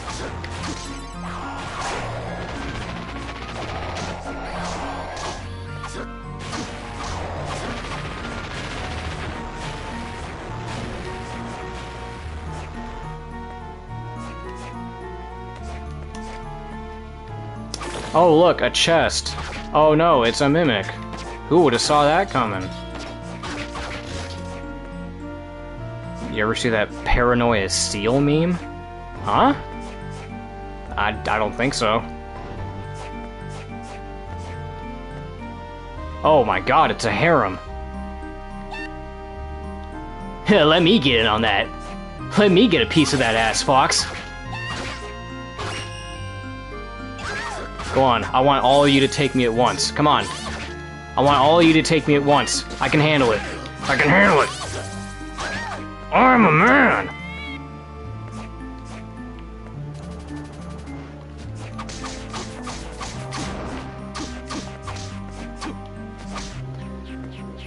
Okay.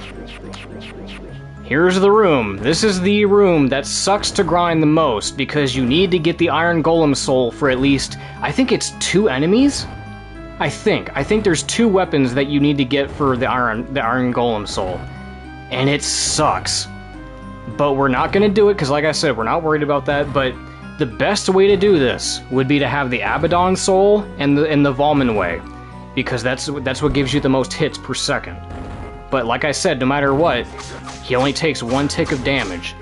He only has 50 HP, but because he takes 1 hit per damage, or 1 damage per hit, you have to hit him 50 times. And I don't want to just sit there and just mash X and square 50 fucking times. I'm not doing that. Okay. Axe armor.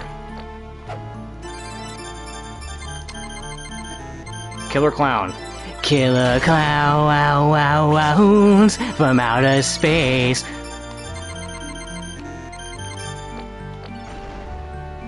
And then the Yuko bag. Alright.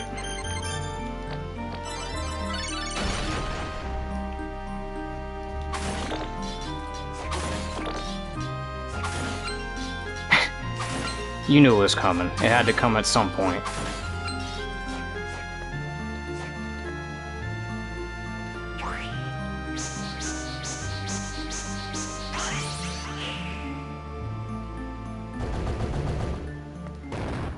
Alright, my favorite boss fight in the game.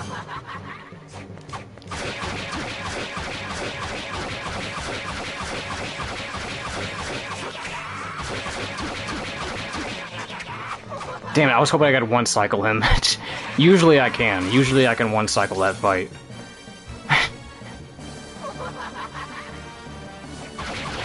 Damn, I was close to it too. I only had a couple more hits. Alright, but we're not done. That was just the first phase. Now he's giant. Alright, hold on, let's heal. And now he's big.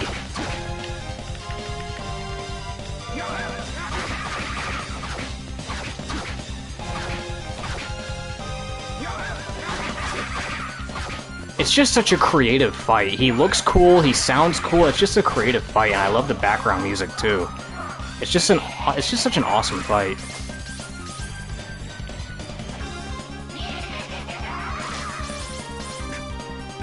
Ouch.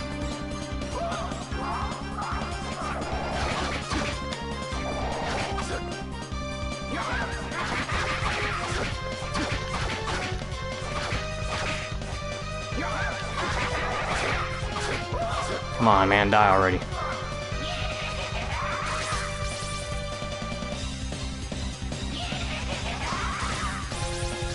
Aw, you bitch.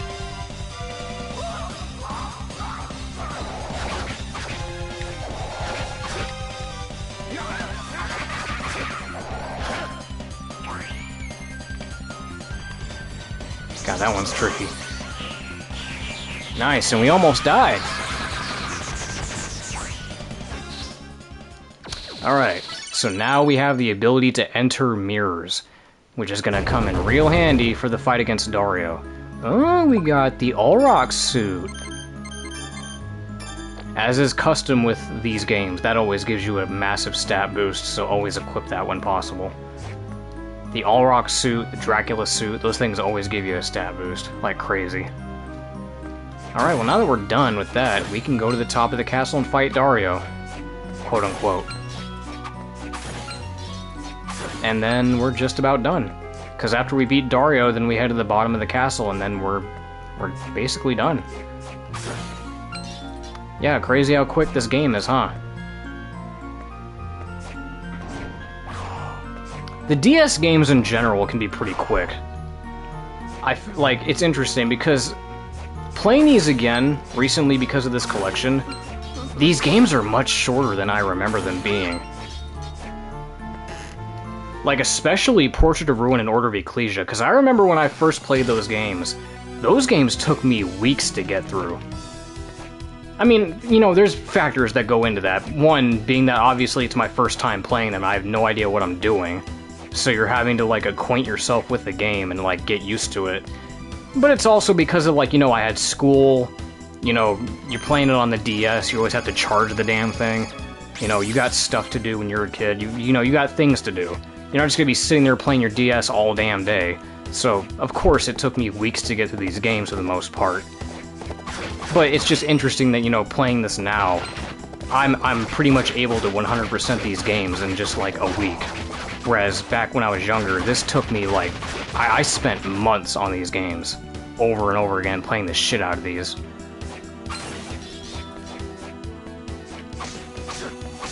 But yeah, no, the DS games are pretty short, all things considered. Which, I mean, I guess they kind of have to be because they're DS games, but... It could also just be a result of, you know, being younger and just having like a mental... Kind of just having like a mental image of them being longer games, just because it's like, you know, you're not... I don't know how to describe it. Because, you know, when you're younger, you have a much more impressionable mind, and a lot of things seem much bigger than they are when you're younger, for the most part. But then, you know, when you grow up and you come back to it, you're just like, oh, this ain't that bad. Oh, this fucker.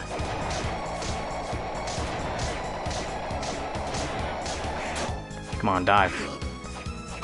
Okay, so coming up is another secret enemy, which I don't think we have the soul to take care of. Again. We need the Raikuda soul to come in here. in order to summon the Mothman.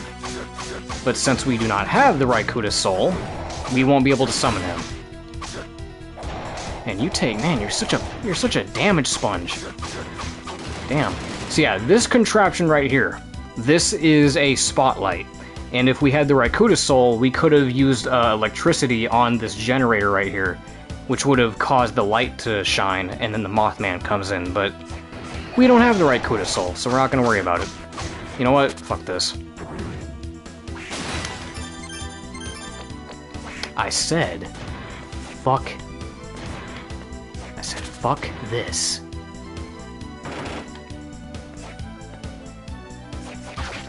But the Mothman Soul is really nice because the Mothman gives you increased XP. So that's a pretty nifty soul to have. If you're going for the, like, if you're grinding for levels. Speaking of levels, in my spare time, I actually went out of my way to grind all the way up to level 99 on one of my files. Same with Portrait of Ruin. And I've never done that before. I've never, when I was younger, I never actually bothered trying to get my characters up to level 99. Because I just never saw the point in it, because, one, it takes forever to do that. It takes a long time to get up to level 99. And there's just no real reason to, because once you beat the game, there's not really much reason to keep playing, besides doing, like, map completion, or doing, like, the extra secret stuff. But, on average, you can beat the game at, like, level 40.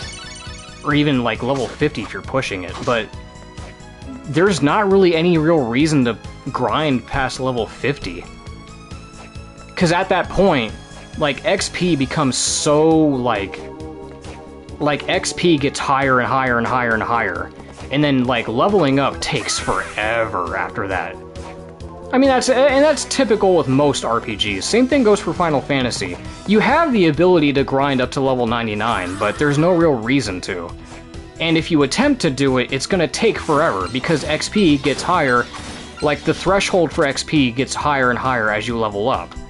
So it's gonna take more and more time the more you level up.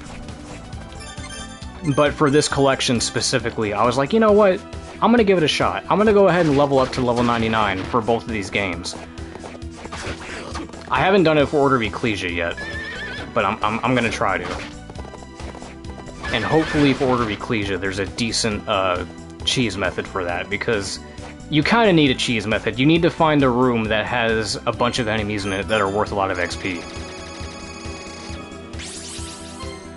Like for this game, what I ended up doing was there's a room in the Wizardry Lab that has a whole line of mermen that you can just run in and out and just slaughter all of them.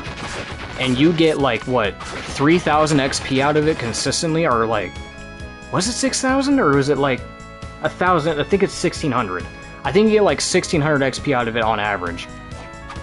And then with Portrait of Ruin, there's the room in the 13th Street, where it's a room filled with Rippers. And then you just run in and out and kill all the Rippers, and you get, like, 3,000 XP on average. But even then, it takes forever to get to level 99. You're gonna be sitting there for a few hours just doing that. But I did it. Was it worth it? No, not really. But I guess I'm proud that I did it at least once. So we come back here, break those 3 chests, and you get a bunch of gold from that, which is handy. So I guess if you really wanted to grind money an easier way, you could just do that, but fuck that. Alright, here we go. Final staircase. Break this up here. Hold on, break this.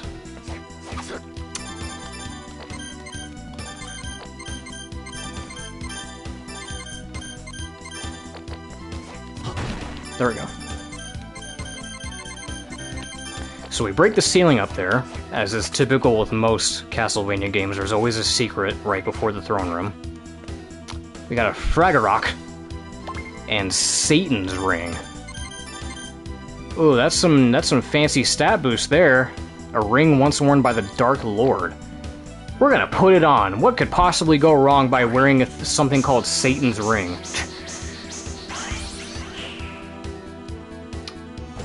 Okay, we're gonna equip the Paranoia Soul.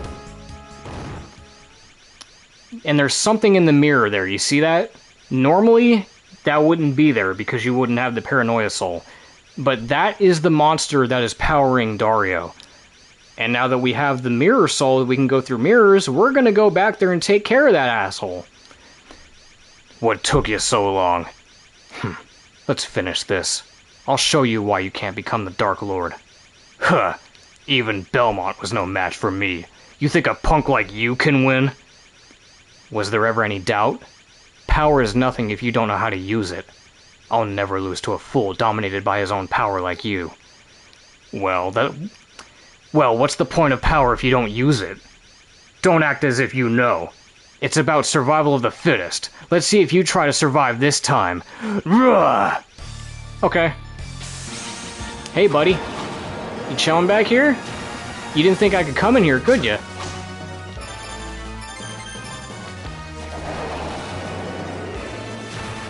So, fun fact, in Portrait of Ruin, there is a secret area called the Nest of Evil.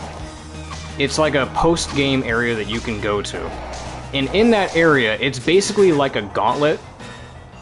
And in that gauntlet, there are a bunch of bosses which are lifted from Dawn of Sorrow, like Gurgoth, Agony, Abaddon, so on and so forth. Which I think is pretty cool.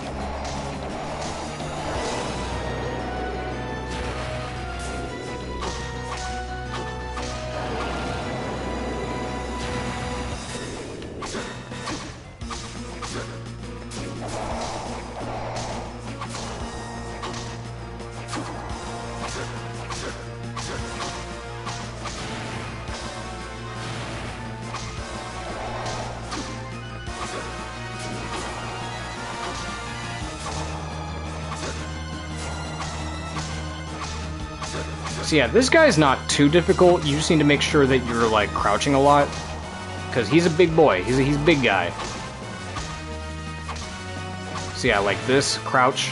Just crouch a lot. Make sure you're just... And then yeah, just jump over his very slow flame pillars. Crouch. Crouch. Crouch. And then that just keep moving.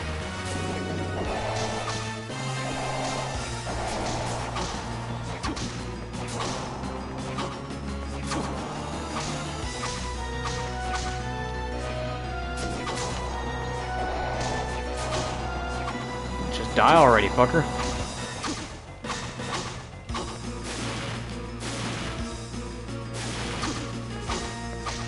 Crouch.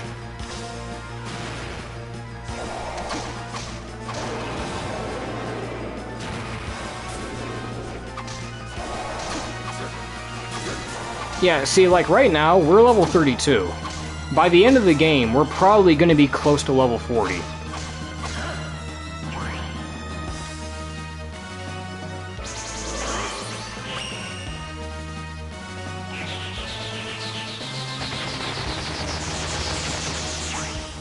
Alright. And then we get the Agony Soul. Now again, this is one of those souls that isn't required for progression, it just gives you a cool ability. And it gives us the ability to create a pillar of fire that races across the ground, which is pretty cool. I don't know how viable it is for damage, though. Anyway. Escape the mirror, and look at that, he's weakened. What did you do, punk? My power. It's gone. I destroyed the demon that fused with your soul, and your power with it. My power? Having power doesn't necessarily mean you're strong. Haven't you learned your lesson? What the fuck was that? You are much more than I had imagined. I came as promised. Let's stop this stupid chase. Very well. I can agree to that. You don't seem to be too concerned about this. It's as if you knew this was going to happen. Well, who am I to say? But there is more than one way to make a Dark Lord. You don't give up, do you? There aren't any more Dark Lord candidates. That may be true, but the game isn't over just yet. The center of the castle. I shall await you there. Another trap? I thought we were going to end this. Trust me, we will. But first, there is something that I wish you to see. I shall be waiting. Okay, lady. You just keep running away from me. Just keep running away, keep teasing me, keep telling me that we're gonna finish this, but you actually don't. God, you're blue balling me. You keep blue balling me so bad. Okay, well we got the final magic seal, and God, that is a long one. Okay. So, we're at the tail end.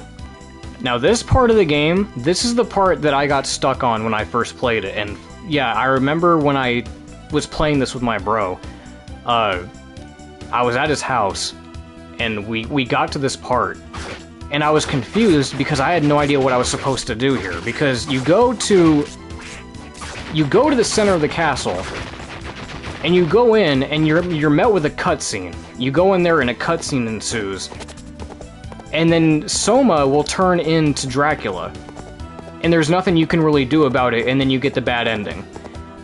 Now me, I didn't realize what you were supposed to do. I didn't realize that you were supposed to equip Mina's talisman, and then you would bypass it and get the good ending, and then you continue the game, which is what you're supposed to do. But since I didn't know that you were supposed to equip Mina's talisman, because there's no indicator that you're supposed to, you're just supposed to kind of figure that out on your own, I didn't know. And I was just kind of sitting there scratching my head, but my bro, he was like, oh, you're actually supposed to equip this. I was like, oh, cool, we can continue the game. So yeah, that was cool. That was always a cool little moment that, you know, we both figured that out, and we got to beat the game at the same time. A little joint effort. Yeah, let's just get out of here. So the center of the castle, that is the garden area. We're almost done. We're like 80% of the way through.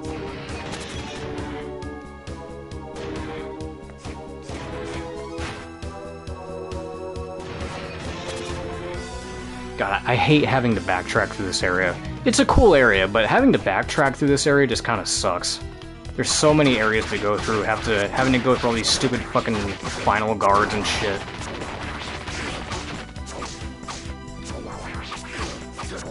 Yep, come on. That guy, by the way, Alastor, this is another soul that you have to grind for, by the way. And yeah, it sucks. It sucks having to grind for him, too. Do do do do do. Just get past all you fuckers. I wonder if we can upgrade this now. What it even requires. I didn't even check to think what soul requires the next upgrade.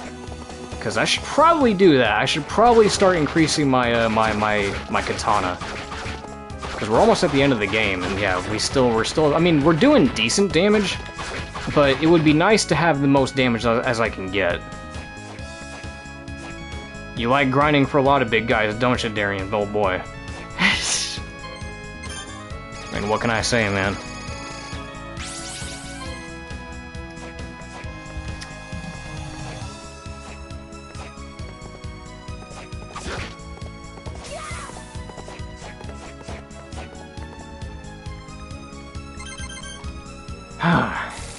So yeah, let's check real quick. I probably don't even have the soul that's required for it. I most likely don't. But I'm gonna check anyway.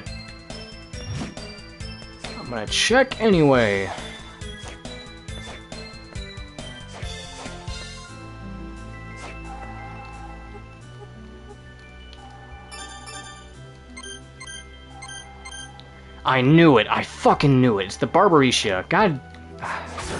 I really don't want to have to grind for that. I really don't. Fucking the Barbarisha. I don't want to have to get that one. That's one of those 3-star rarity souls, and I don't want to do it. We'll be fine. We'll be fine. Let's just go to the castle center and get this out of the way.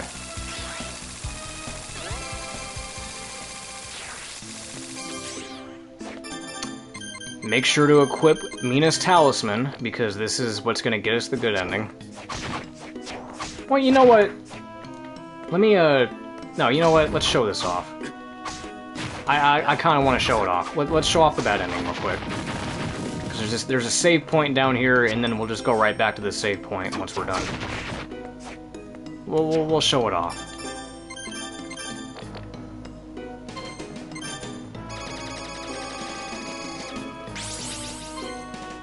And yes, when you get this bad ending, this is what unlocks Julius mode. So if anything, you might want to do this just in case, just to unlock Julius mode. Because I don't know if you unlock it anyway. I don't know if, I never tested this. I don't know if you, I don't know if you get the good ending, you just get Julius mode automatically or not. Or if you have to get the bad ending. Like, you actually have to go out of your way to get the bad ending to get it. I don't know. I never tested that.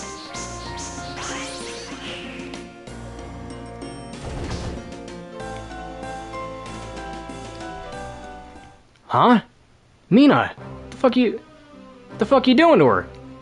Soma! Soma Cruz, behold, the last moments of your loved one's life. Hey, what are you doing? What do you think you're doing, Skinny? Wait, stop! Oh, she had dialogue right there. She had a voice clip. They killed her. Oh, they killed her. Oh, no. Mina! You! Uh-oh. You heartless wench! It certainly wasn't easy spiriting her away. Go ahead. Hate me. Hate me so much that you want to kill me. You'll pay for this! Uh-oh. Oh, so this is how you're doing it? You're pissing him off? Chaos is manifesting. I was right. Now hate me more. Loathe me. When your hatred peaks, the new Dark Lord shall emerge. If it means getting Mina's revenge, then so be it. I'll become your Dark Lord. Mina, forgive me. I can't keep my promise. It's coming. The birth of the new Dark Lord. Ah! Oh. Why? I brought you back into this world. Shut up. You annoy me. That's all the reason I need. Besides, the petty little humans will die off soon enough. Your turn came a little earlier, that's all.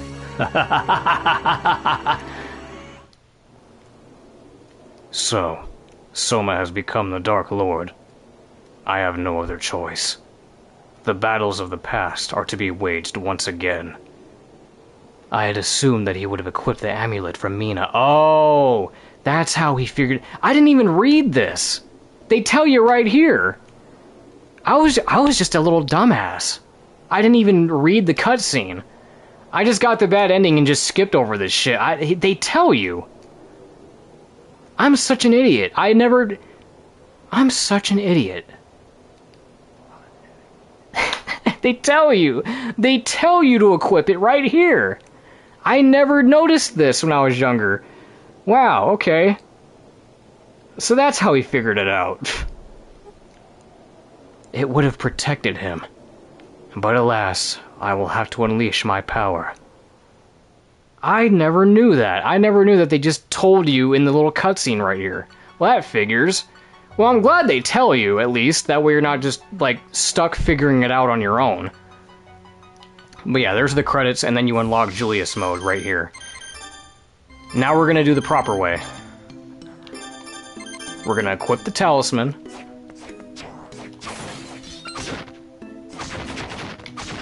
And then things are gonna go a little bit differently this time. Just a little bit. Just a little bit differently.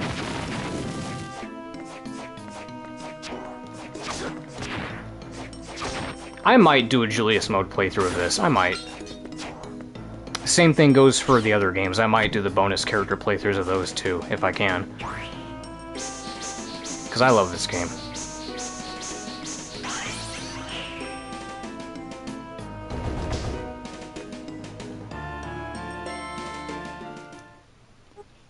Okay, so it basically plays out the same for like the first half.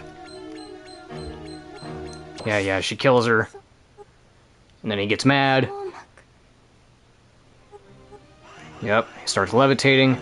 But we're wearing the talisman now, so something should change. Okay, he's getting mad. He's absorbing the darkness. What's gonna happen now?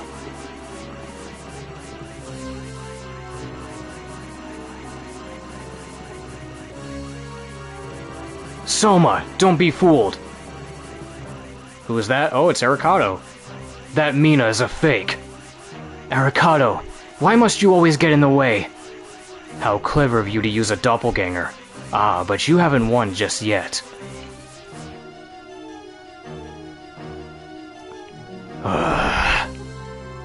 What?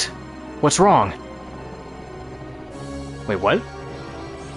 What's going on here?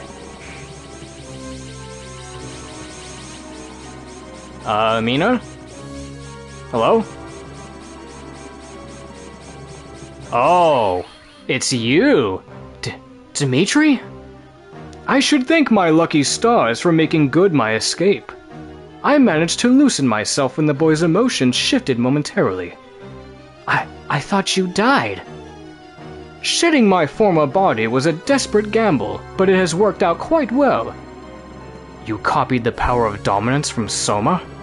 Ah, so you understand. I touched the boy's soul and copied his ability. And I have been doubly lucky in finding a suitable replacement for my body. You obtained the same power as Soma Cruz? When I fought the boy, I confirmed one thing. Dracula's heir need not be inheritor of all the Dark Lord's powers. I only need to possess the power of dominance to become the true Dark Lord's heir. And of course, only I could gain that ability. I won't allow that. Have patience, Arikado. Or perhaps I should address you with your real name? When the boy began his dark transformation, I scanned memories of his past lives. Make one move and the boy will die. You don't wish that, do you? Does becoming the Dark Lord really mean that much to you? I've told you before, I wish to learn what my power signifies. Celia, I must gain dominance over my more powerful demons. I will surpass the boy. So be it. Soma Cruz, I take back what I've said to you. It seems that death is your only destiny. Well then, ain't that a plot twist? Arikado, where do you think they've gone? I imagine that they've gone to the basement of the tower next to the castle. A foul, unearthly energy emanates from there. There must be a portal to the darkness that fuels the castle's existence. I see. But what do you mean by there being no way he could lose? Don't do anything rash. You're not in any shape to fight now. Let us handle this. He took his power from me. I must be the one to stop him. Fine. But Julius and I will go in first. Alright. You know what that means. They mentioned the dark portal underneath the tower, which means that we gotta go back to that one portal that we met Julius at before, so we're gonna go back there. We're just about done. We're so close, we're like 90% way through.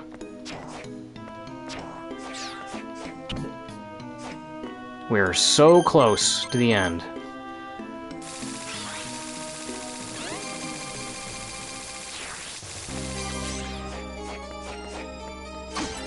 Yeah, I can kill you guys in one hit now. I remember when it took like 3 hits for you fuckers.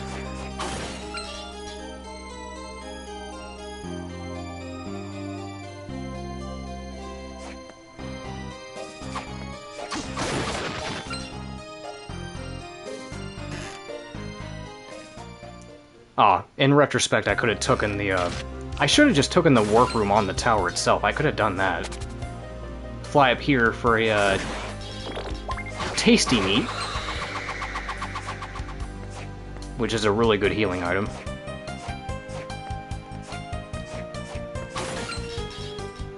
Ah, here they are. Break this barrier? It's definitely possible, but there's no guarantee that I'll have energy left to fight. Without your power, it's impossible for us to break through. They have to be stopped at all costs. Well, desperate times call for desperate measures. Fine. Stand back. Oh boy. Here goes.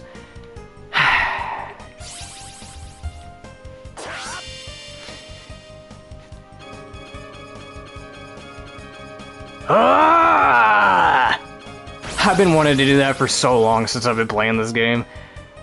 In the original, he says, "Yeah!" The barrier. It's gone. We are indebted to you, Julius. Go already. There's no time for chit-chat. Right. Soma, growing old is a horrible thing. Just relax. Don't worry. We'll take it from here. Alright, I'm counting on you. Don't let me down, kid. Mine of Judgment. Alright, so this is the penultimate area in the game, right before we get to the Abyss. So this area is a little weird. There's like these mini sections that you have to go down all the way, and there's a bunch of... Oh, look, it's Slagra! Everyone's favorite nostalgic enemy. You remember him? You guys remember Slagra? You guys remember Slagra and Gaibon? Y'all remember this guy from Symphony of the Night and Dracula Lecture? Y'all remember him? He was in the Netflix show.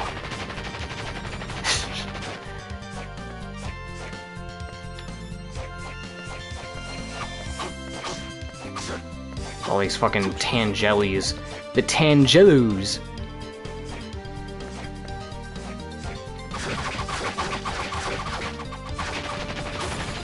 Boy, I really don't like it when my PS5 chat is showing a bunch of chats from like an hour ago. Because it makes me think y'all are talking about something else. I'm like, wait a minute, that was from an hour ago. I don't know why it does that. Save room, here we go. So yeah, once we're done with this area, and then we get to the Abyss, we're pretty much done. Again, this could have gone by a lot faster, trust me. This, I would have beaten this much faster if I wasn't, streaming and trying to talk about random shit. But, yeah, we did it. What are we at, 2-3 hours now? I don't know, I'm not checking.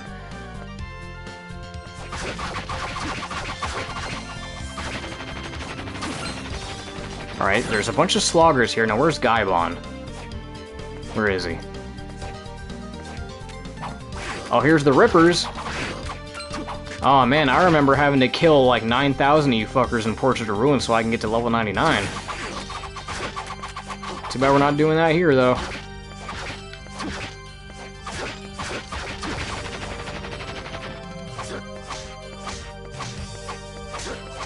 One of these days I'll do a 100% run of this game, but not now. I just kind of want to get through the game and just beat it. Because the 100% grind, oh boy, 100%ing this game is a grind. That is a task in and of itself. That's gonna have to be like a multi-part stream, for sure. Maybe I'll do that as a part 2. Maybe the next stream I do of this will come back and do the map coverage portion. We'll come back and do the rest of the map. And then, the rest of the souls and shit. That could warrant another stream. We're just gonna beat the base game, and then we'll come back for, the part 2 stream where we get, the 100% shit. Because I do want to come back for this. I love this game. Come on, fucker. Come on, get down here. Oh, don't you huff and puff at me. Get down here, you red fuck.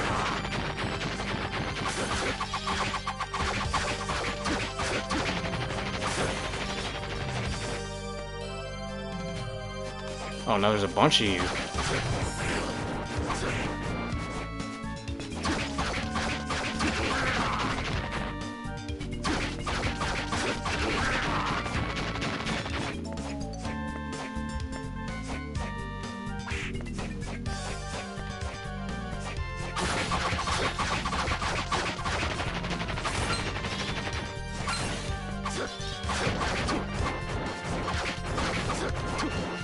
Ah, man, he just keeps backing up.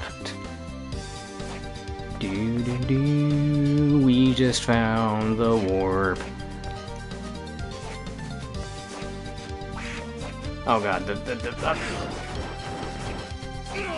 Ah, you know what bugs me, by the way?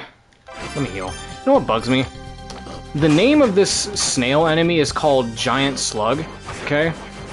But the other snail enemy that we saw earlier in the center of the castle, you know, that giant green slug? That's called Mollusca, or Mollusca. That's not a mollusk. This is a mollusk. Because this has a shell. This enemy right here should have been called Mollusca, and the other one should have been called Giant Slug. Because that's not a slug. That's a mollusk. So I think they kind of got the names confused.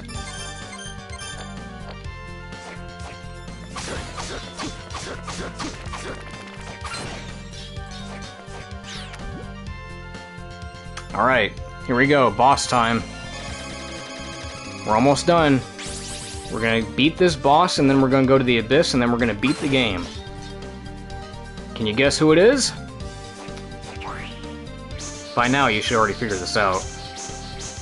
Come on, who's always the penultimate boss in a Castlevania game? Come on. Come on, you know who it's gonna be.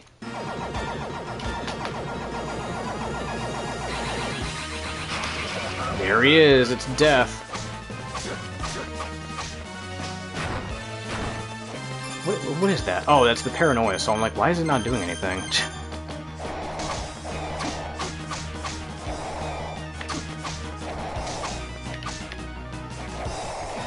God damn it.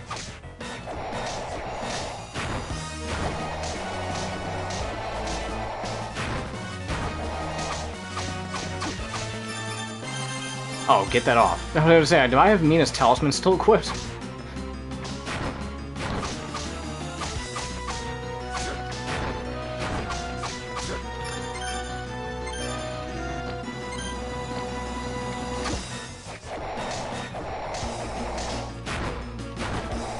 So yeah, this fight's not too bad. I've seen people complain that this fight's really hard, but it's really not. Out of all the death fights out there, this is probably one of the more easier ones to deal with.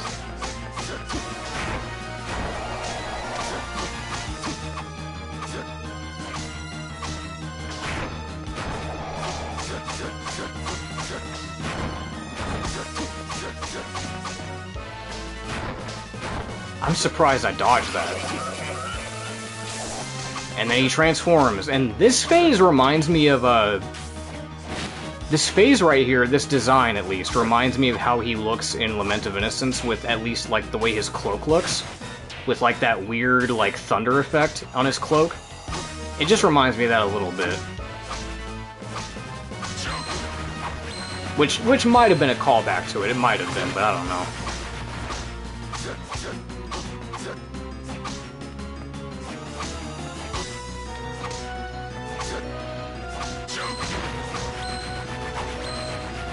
What's funny about that attack that he does right there, where he throws his scythe down like that, is that when he does it, yeah, right there, he has a voice line that makes it sound like he's saying, jump! And I always took that as a cue to jump, even though I'm pretty sure that's not what he's saying, because again, this is a Japanese game, and these are Japanese voice lines. He's not saying jump, but it sounds like he's saying jump. So that's like always been my cue to do that whenever he does that. Jump! So I jump. And that's the way to avoid it, just jump.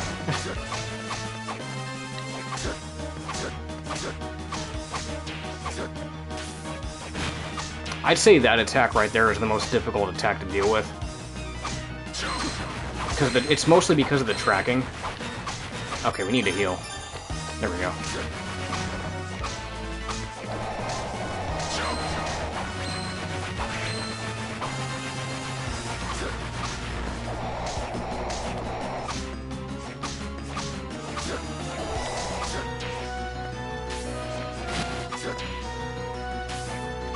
Oh boy, alright.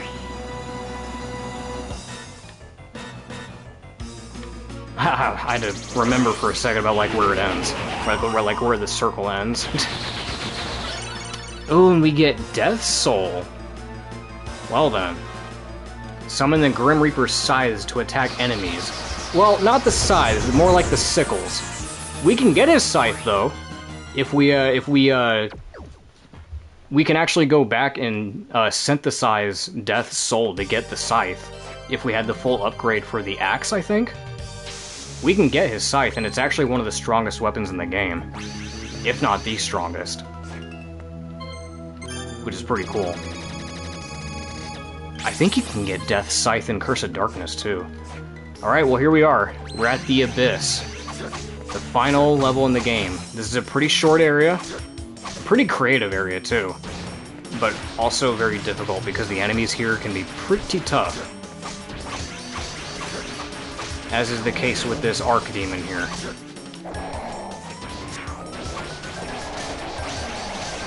Yeah, beefy fella. I just squeezed past that fire pillar.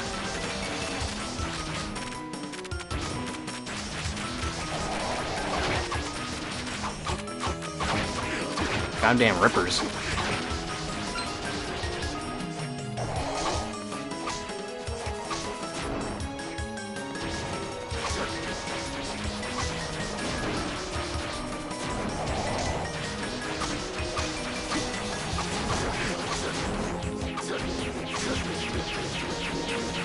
We're so close. Okay, so that was the first area. You're gonna find that, like, when the map is fully filled up, you're gonna see what the shape of this area is, and it's pretty interesting. Okay, so this is the area with the sand, okay? This is the area with the sand, and it's not very long. Let's get rid of these two fuckers. Or just skip it. There we go. Okay, so here, we go down here, this is where we get the Hippogriff Soul. Yep. Press up and L1 to jump higher. Or you can just... You don't even have to press up, you can just press L1 and it makes you dash higher. It makes you do like a rising uppercut thing. Okay, so these guys right here, the Mud Demon. These are the guys that drop the Sand Soul that make you move faster through the sand, but again, it doesn't even really matter because you're like in and out of this area so quick. And the sand doesn't even really like deter you that much. You can just jump through it. It's not that big of a deal. But it's like, I get it. If you had to give these guys a soul to do something, I guess that would be it. If you had to give them some purpose, that would be like the soul's benefit that they would give you. But it's just like, it doesn't even matter. It's meaningless. Like, look, we're already done. That's all the sand in the game, by the way. That one small area up there, that triangle right there, that one corner of the map, was all the sand in the entire game. I want you to think about that. We got this guy called Stolas. This guy will just summon a bunch of enemies to fight for him. Okay, I need to heal. Oh boy.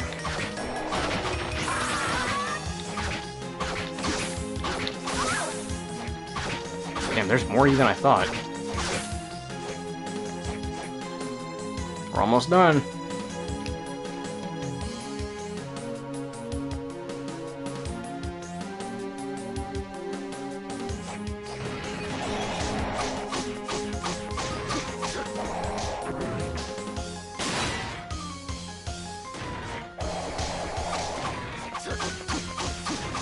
I don't need to deal with this guy right now. I could just fly over him, honestly. Nope.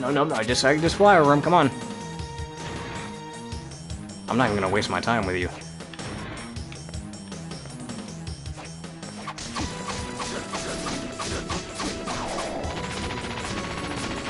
Oh boy. Got a bunch of white dragons in here.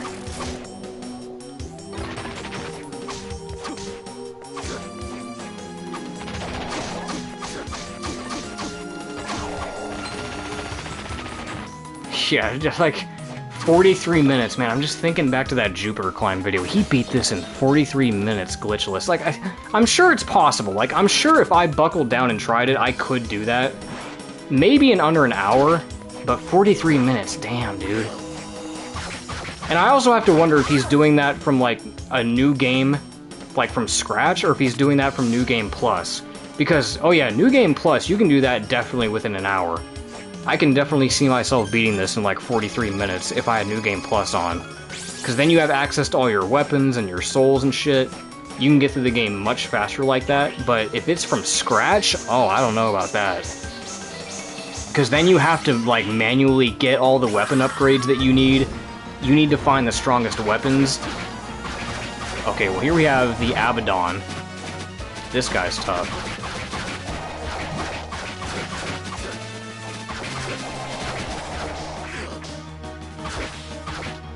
I like this background too, by the way. Ouch. Yeah, those guys hurt. Those guys will stun lock you and damage you like no tomorrow.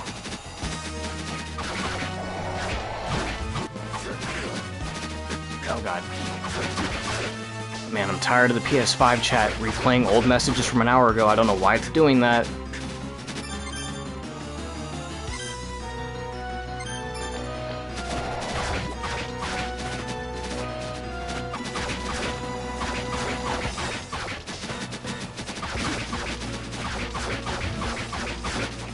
Oh god. There we go. Ah, I mispressed. Can I rewind that? I never rewinded one of these before. Hold on, I never done that before. You know what? Because I haven't done that yet. I didn't know I could do this. You know, I mean, I guess it figures that you could, but I've never done that. I've never rewinded a magic seal before. I just took the L and just tried again, but I don't feel like wasting more healing items for this. Okay, now we got the Abaddon Soul. This is probably the strongest attack soul in the game. It's really good. This is a really good attack soul to use. It deals a lot of damage per second, so it's really viable.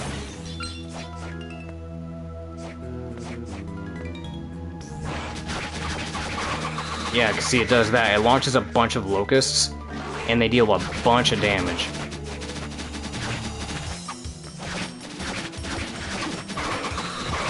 Now these guys, these pink fellas, I know for a fact I'm gonna have to grind for when it comes to getting the fully upgraded katana.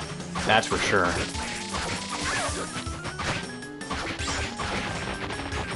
But we're not gonna need that because we're at the final boss. Well, we're getting close to the final boss. We're getting really close. We're like just about there.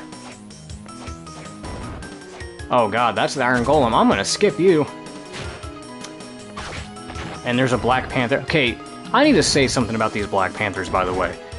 If you get the Black Panther Soul, what that does is it gives you a speed boost. You can basically run really fast if you get the Black Panther Soul, and it's really helpful. It's a really helpful soul to have. What sucks, though, is that when you obtain it, and you try to go into New Game Plus, the way New Game Plus works is that when you start New Game Plus, they take away some of your souls. Like, the souls that won't carry over to New Game Plus are ones that, you know, progress the map.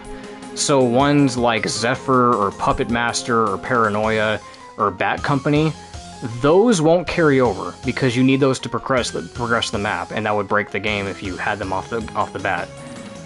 But every other soul you can keep.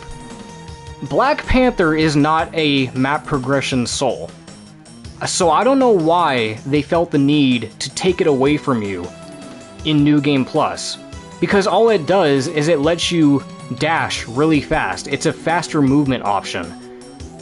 And I don't know why they took it away from you, because it doesn't let you bypass anything. It doesn't help you fly. It doesn't give you like a massive jump increase. Like Hippogriff, I can understand him taking away, because Hippogriff makes you like do this really high uppercut thing. This would negate the need for Bat Company. You wouldn't even need to get the Bat Soul if you can just do this, so it's understandable why they would take this away. But I don't know why they would take away the Black Panther, because all that does is make you move faster. Which I think for New Game Plus would be really awesome to have. But no, they take it away from you, and I don't know why. Because again, it's not a progression soul. You don't need that to progress the map. Anyway, we're at the end. So we got a warp room here. Now what sucks about this warp room, at least I'm pretty sure, is that when it comes to the, is that the case? Hold on. Oh no, okay, maybe it isn't. Alright, I was misremembering. I thought when it came to that warp room that you had to like manually come back here. Maybe you can warp back, I don't know. Anyway, we're at the end. Here comes the final boss. We're here. We're at the end. Let's make sure we're equipped. Okay, we got all the weapons we want. Race strength, okay. Yeah, we're good. Oh, this looks like a Legion room. Looks like we're about to fight Legion. Soma? What happened? He arrived too late, quite simply. He managed to dominate a terrible demon. I tried to prevent the summoning ritual from happening, but... Your dark power failed to overcome the power I gained from the sacrifice. What sacrifice? Oh, what? Now we're sacrificing her? Celia! Such an unseemly sight. Be gone. Damn, dude. This dude don't give a fuck.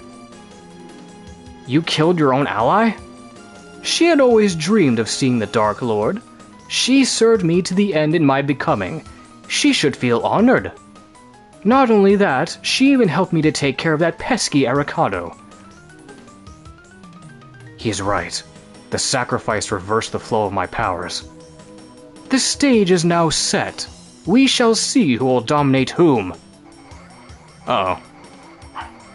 What? This cannot be. My dominance should be complete. So that's what's happening. Arikado, what's going on? The power of dominance isn't easily contained. Dimitri isn't like you. His soul can't withstand a power that intense. Liar! I've heard enough from you! Arikado! I am the Chosen One. I am the Dark Lord. I shall not succumb to the power. Rah! It's useless. You can't control it. Well. Uh-oh. Whoa, whoa! And then he turns into this. The demons under his dominance. They fused as one? Letting this out would be a disaster. It must end here. So this is Menace, the final boss. This is a 2-phase fight. We start the first phase in this weird position where he's like crouching over us, or like leaning on top of us. And that's his nipple that we're hitting, by the way. So this phase isn't too hard. We just gotta sit here and just dodge his attacks, hit the nipple head. That's gotta hurt.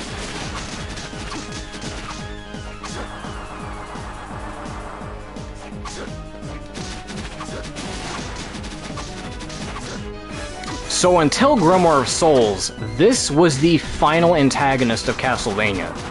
This was the final boss of everything, until Grimoire of Souls came around. And I mean, I guess if you want to count Kid Dracula and Judgment, those exist, but, you know, canonically speaking, this is the final boss of Castlevania.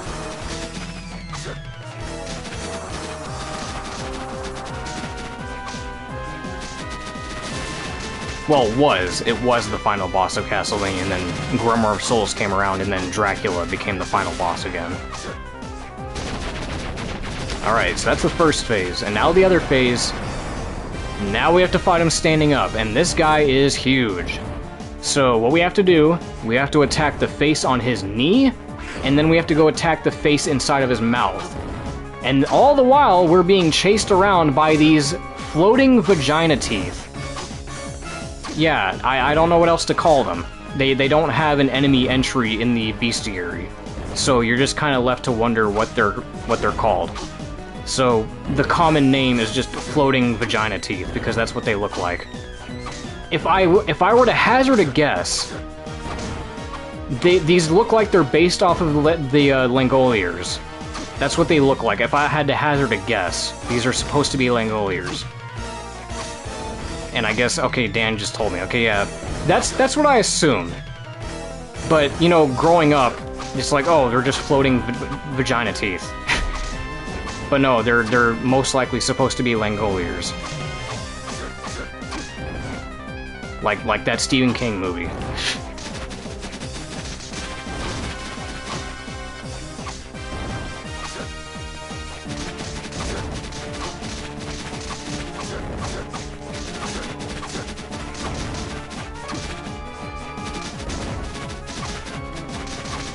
And these guys, these Langoliers do a lot of damage, so you gotta be careful around them too. Goddamn, stop stepping on me with your background leg. Your dark background leg that shouldn't be touching me. Weirdo. Oh my god, stop doing that, you fucker.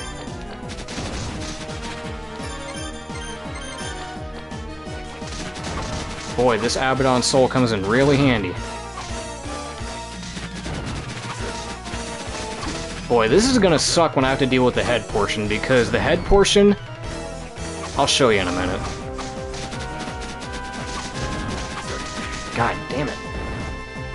He keeps doing that, like, kick attack, and it's just hard to avoid because you don't see it coming. Like that, it just happens. Luckily, I was able to read it coming, but shit. Okay. Now we gotta deal with the head. God, oh my god. Oh, why did you do that? No, no, no. Why did you do that? I accidentally ate the mushroom, and that caused me to lose health. Okay. So this part kind of sucks, because when you hit his mouth, or the head inside of his mouth, it closes back up for a second, so you can't just sit there and spam attacks. God damn! Yeah, this is a little bit tough. A little bit tough. Just a little bit. Just a little bit tough. God, they just keep coming. Man, they just keep coming!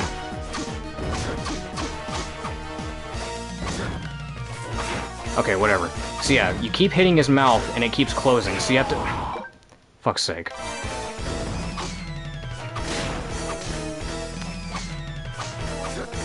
But yeah, you keep hitting his mouth, it closes, so you have to, like, rhythmatically just keep hitting him. And it's only for a second. It's just for a second that it closes. So you can just sit here and go bam, bam, bam, bam, right? Like that, right? So just go... Hey, if I can just dodge these fucking Langoliers, man. I can't believe that hit me. Come on, dude.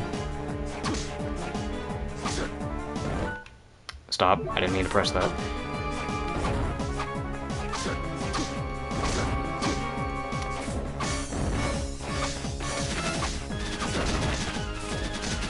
How am I supposed to avoid that shit? Okay, there we go. I was like, how the fuck am I supposed to avoid that? He just comes right in front of the wall and just presses up against me. Like, how am I supposed to avoid that?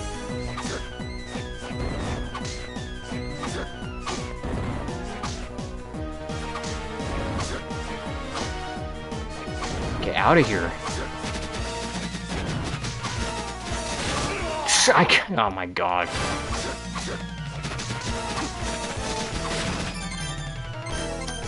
Yeah, I don't have any healing items left either, so yeah, if I take one more hit, I just gotta keep rewinding, because I don't have any healing items left. Thank God for the rewind feature! Hooray! I can keep cheating death as many times as I want. Look, just, like, pretend that me rewinding is the same as me healing myself. Because that's really all it is. I'm just healing myself and correcting a mistake. It serves the same function as healing. Because I don't have any more healing items. And I'm not going back to get more. Fuck you.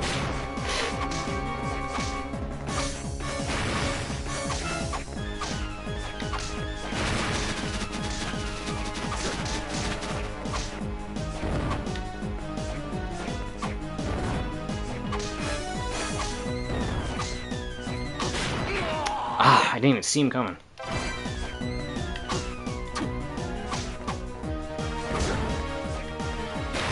Oh my god, man, like, the hitbox on his arms.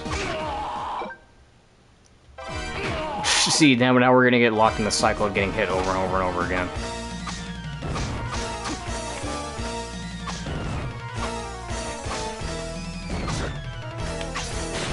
Oh, okay, so it does do a little bit more damage if I do the special. God, fuck, man.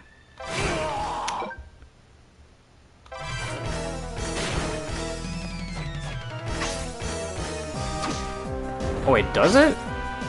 That didn't look like it did this any more damage than it normally did. I thought it did. Because it looked like it still did 34. For fuck's sake, dude. And this rewind feature kind of sucks, by the way. Like, it never, like, when you try to rewind, whenever you, like, try to rewind just a few seconds, like, the startup for it, like, the startup of the rewind only goes back for a few frames. You have to hold down the rewind for, like, a good few seconds before it actually goes back a decent amount. It kind of sucks. I don't have any more healing items, dude. Oh my god, I don't have any more healing items. I don't know what to do here. And I'm surrounded by these Langoliers. Okay, I'm surrounded. Like, what do I even do here? Okay, we're gonna have to rewind a bunch. I don't know what the fuck to do there.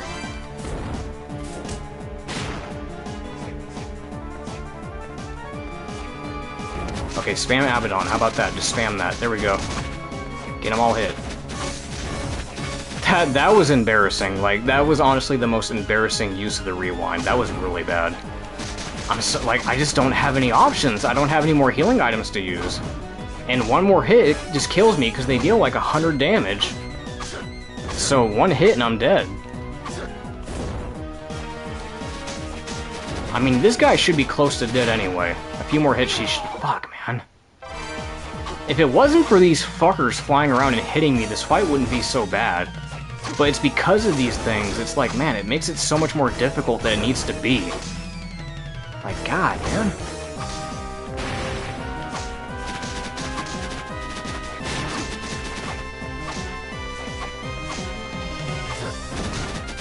Oh wow, okay, so the Abaddon actually does 1 hit point extra more damage than my actual weapon does. So maybe it's better to use the Abaddon in this case.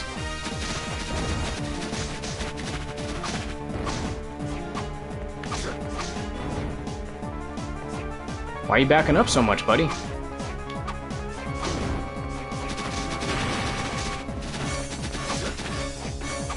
Oh my god.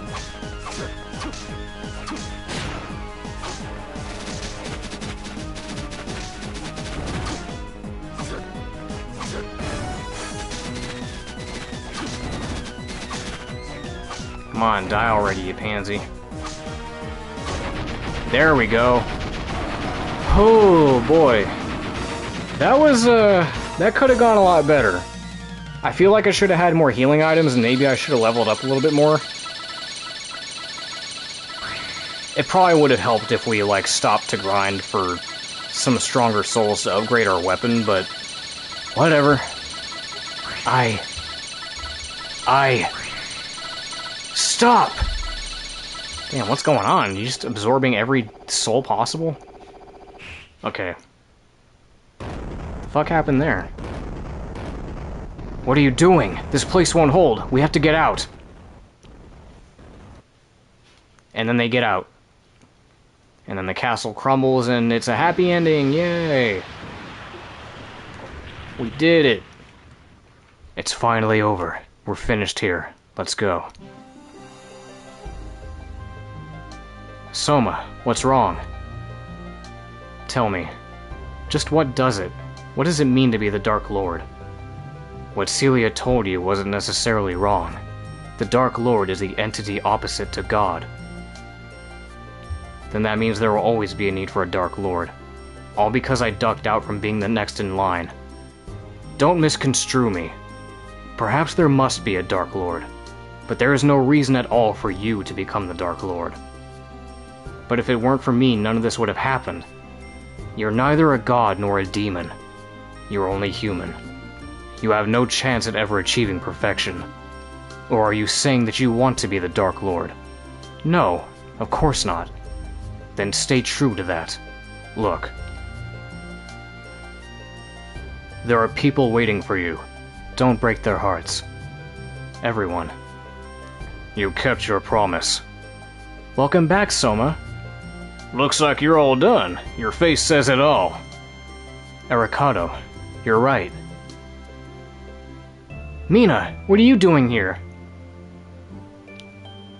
Of course I came here. I was so worried. Oh, Mina, I'm sorry. Don't cry. Gotcha! Welcome back, Soma. Poor Soma. she'll have you wrapped around her finger. Oh, without a doubt. I'd like to be wrapped around Yoko's finger. What are you saying? Mina and I, we're not... That's right. No need to be bashful, you two. If the world needs a Dark Lord, it will emerge. Even if it's not you, Soma. Yep, just wait till Grimoire of Souls happens, and then you'll see for yourself how that plays out. Alright. We're done. I told you we were gonna do it, and we did it. A bit longer than I would have liked, but we did it. So, this game... I love this game more than a lot of other people do. When people talk about the DS games, the common opinion is that Dawn of Sorrow is the worst one. And I don't know why. I think it's because of the... I don't know, maybe it's the Magic Seal stuff, the Soul Synthesis stuff. I don't know. But a lot of people don't seem to like this one in comparison to Portrait of Ruin and Order of Ecclesia. I don't know why. Matter of fact, I would even rank this above Aria of Sorrow. Yeah, I said it. I like this game more than Aria of Sorrow. That's not to say that Aria of Sorrow is a bad game. I'm just saying that I personally prefer this one over it. I just think that the movement's better, the music's better, the bosses are better. Just a lot of the stage design looks better too. The map's better. That's just me though. That's just me. That's just my personal preference. But yeah, this game really takes me back, man. This game always takes me back to like my junior high years, to 2011, back when life was good. Life was really good back then for me, just being a kid. But this game was fun, and I'm glad to be able to play it on modern consoles thanks to the Dominus Collection. It's really nice to have these games back, and I'm hoping that soon enough we'll get, you know, the PS2 3D collection as well. Because that's all we're missing. We're really only missing a handful of Castlevania games, and most of those are the 3D ones. They're like Castlevania 64, Lament of Innocence, Curse of Darkness. And then you got a few others like Chronicles, Dracula X Chronicles, Judgment, a few others. But for the most part, we've got like, I think we basically got 80% of the franchise on modern platforms, which is good. That's always good. But yeah, that's the end. That's Dawn of Sorrow. Really good game, really good port. You know, aside from the questionable script translations that they did for this port, it's good. Really good. And like I said, I would like to come back for this next time. I would like to come back to this to do a 100% completion file. So the next time that I stream this will be a dedicated run to get full map coverage, and maybe go for 100% souls, maybe. Maybe, we'll figure that out. But for now, I'm glad that I was able to just beat the game in one stream. And yeah, this was fun. It's always fun. I like replaying this game a lot. So yeah, that's going to do it for me, and I will catch y'all in the next stream. Catch y'all later.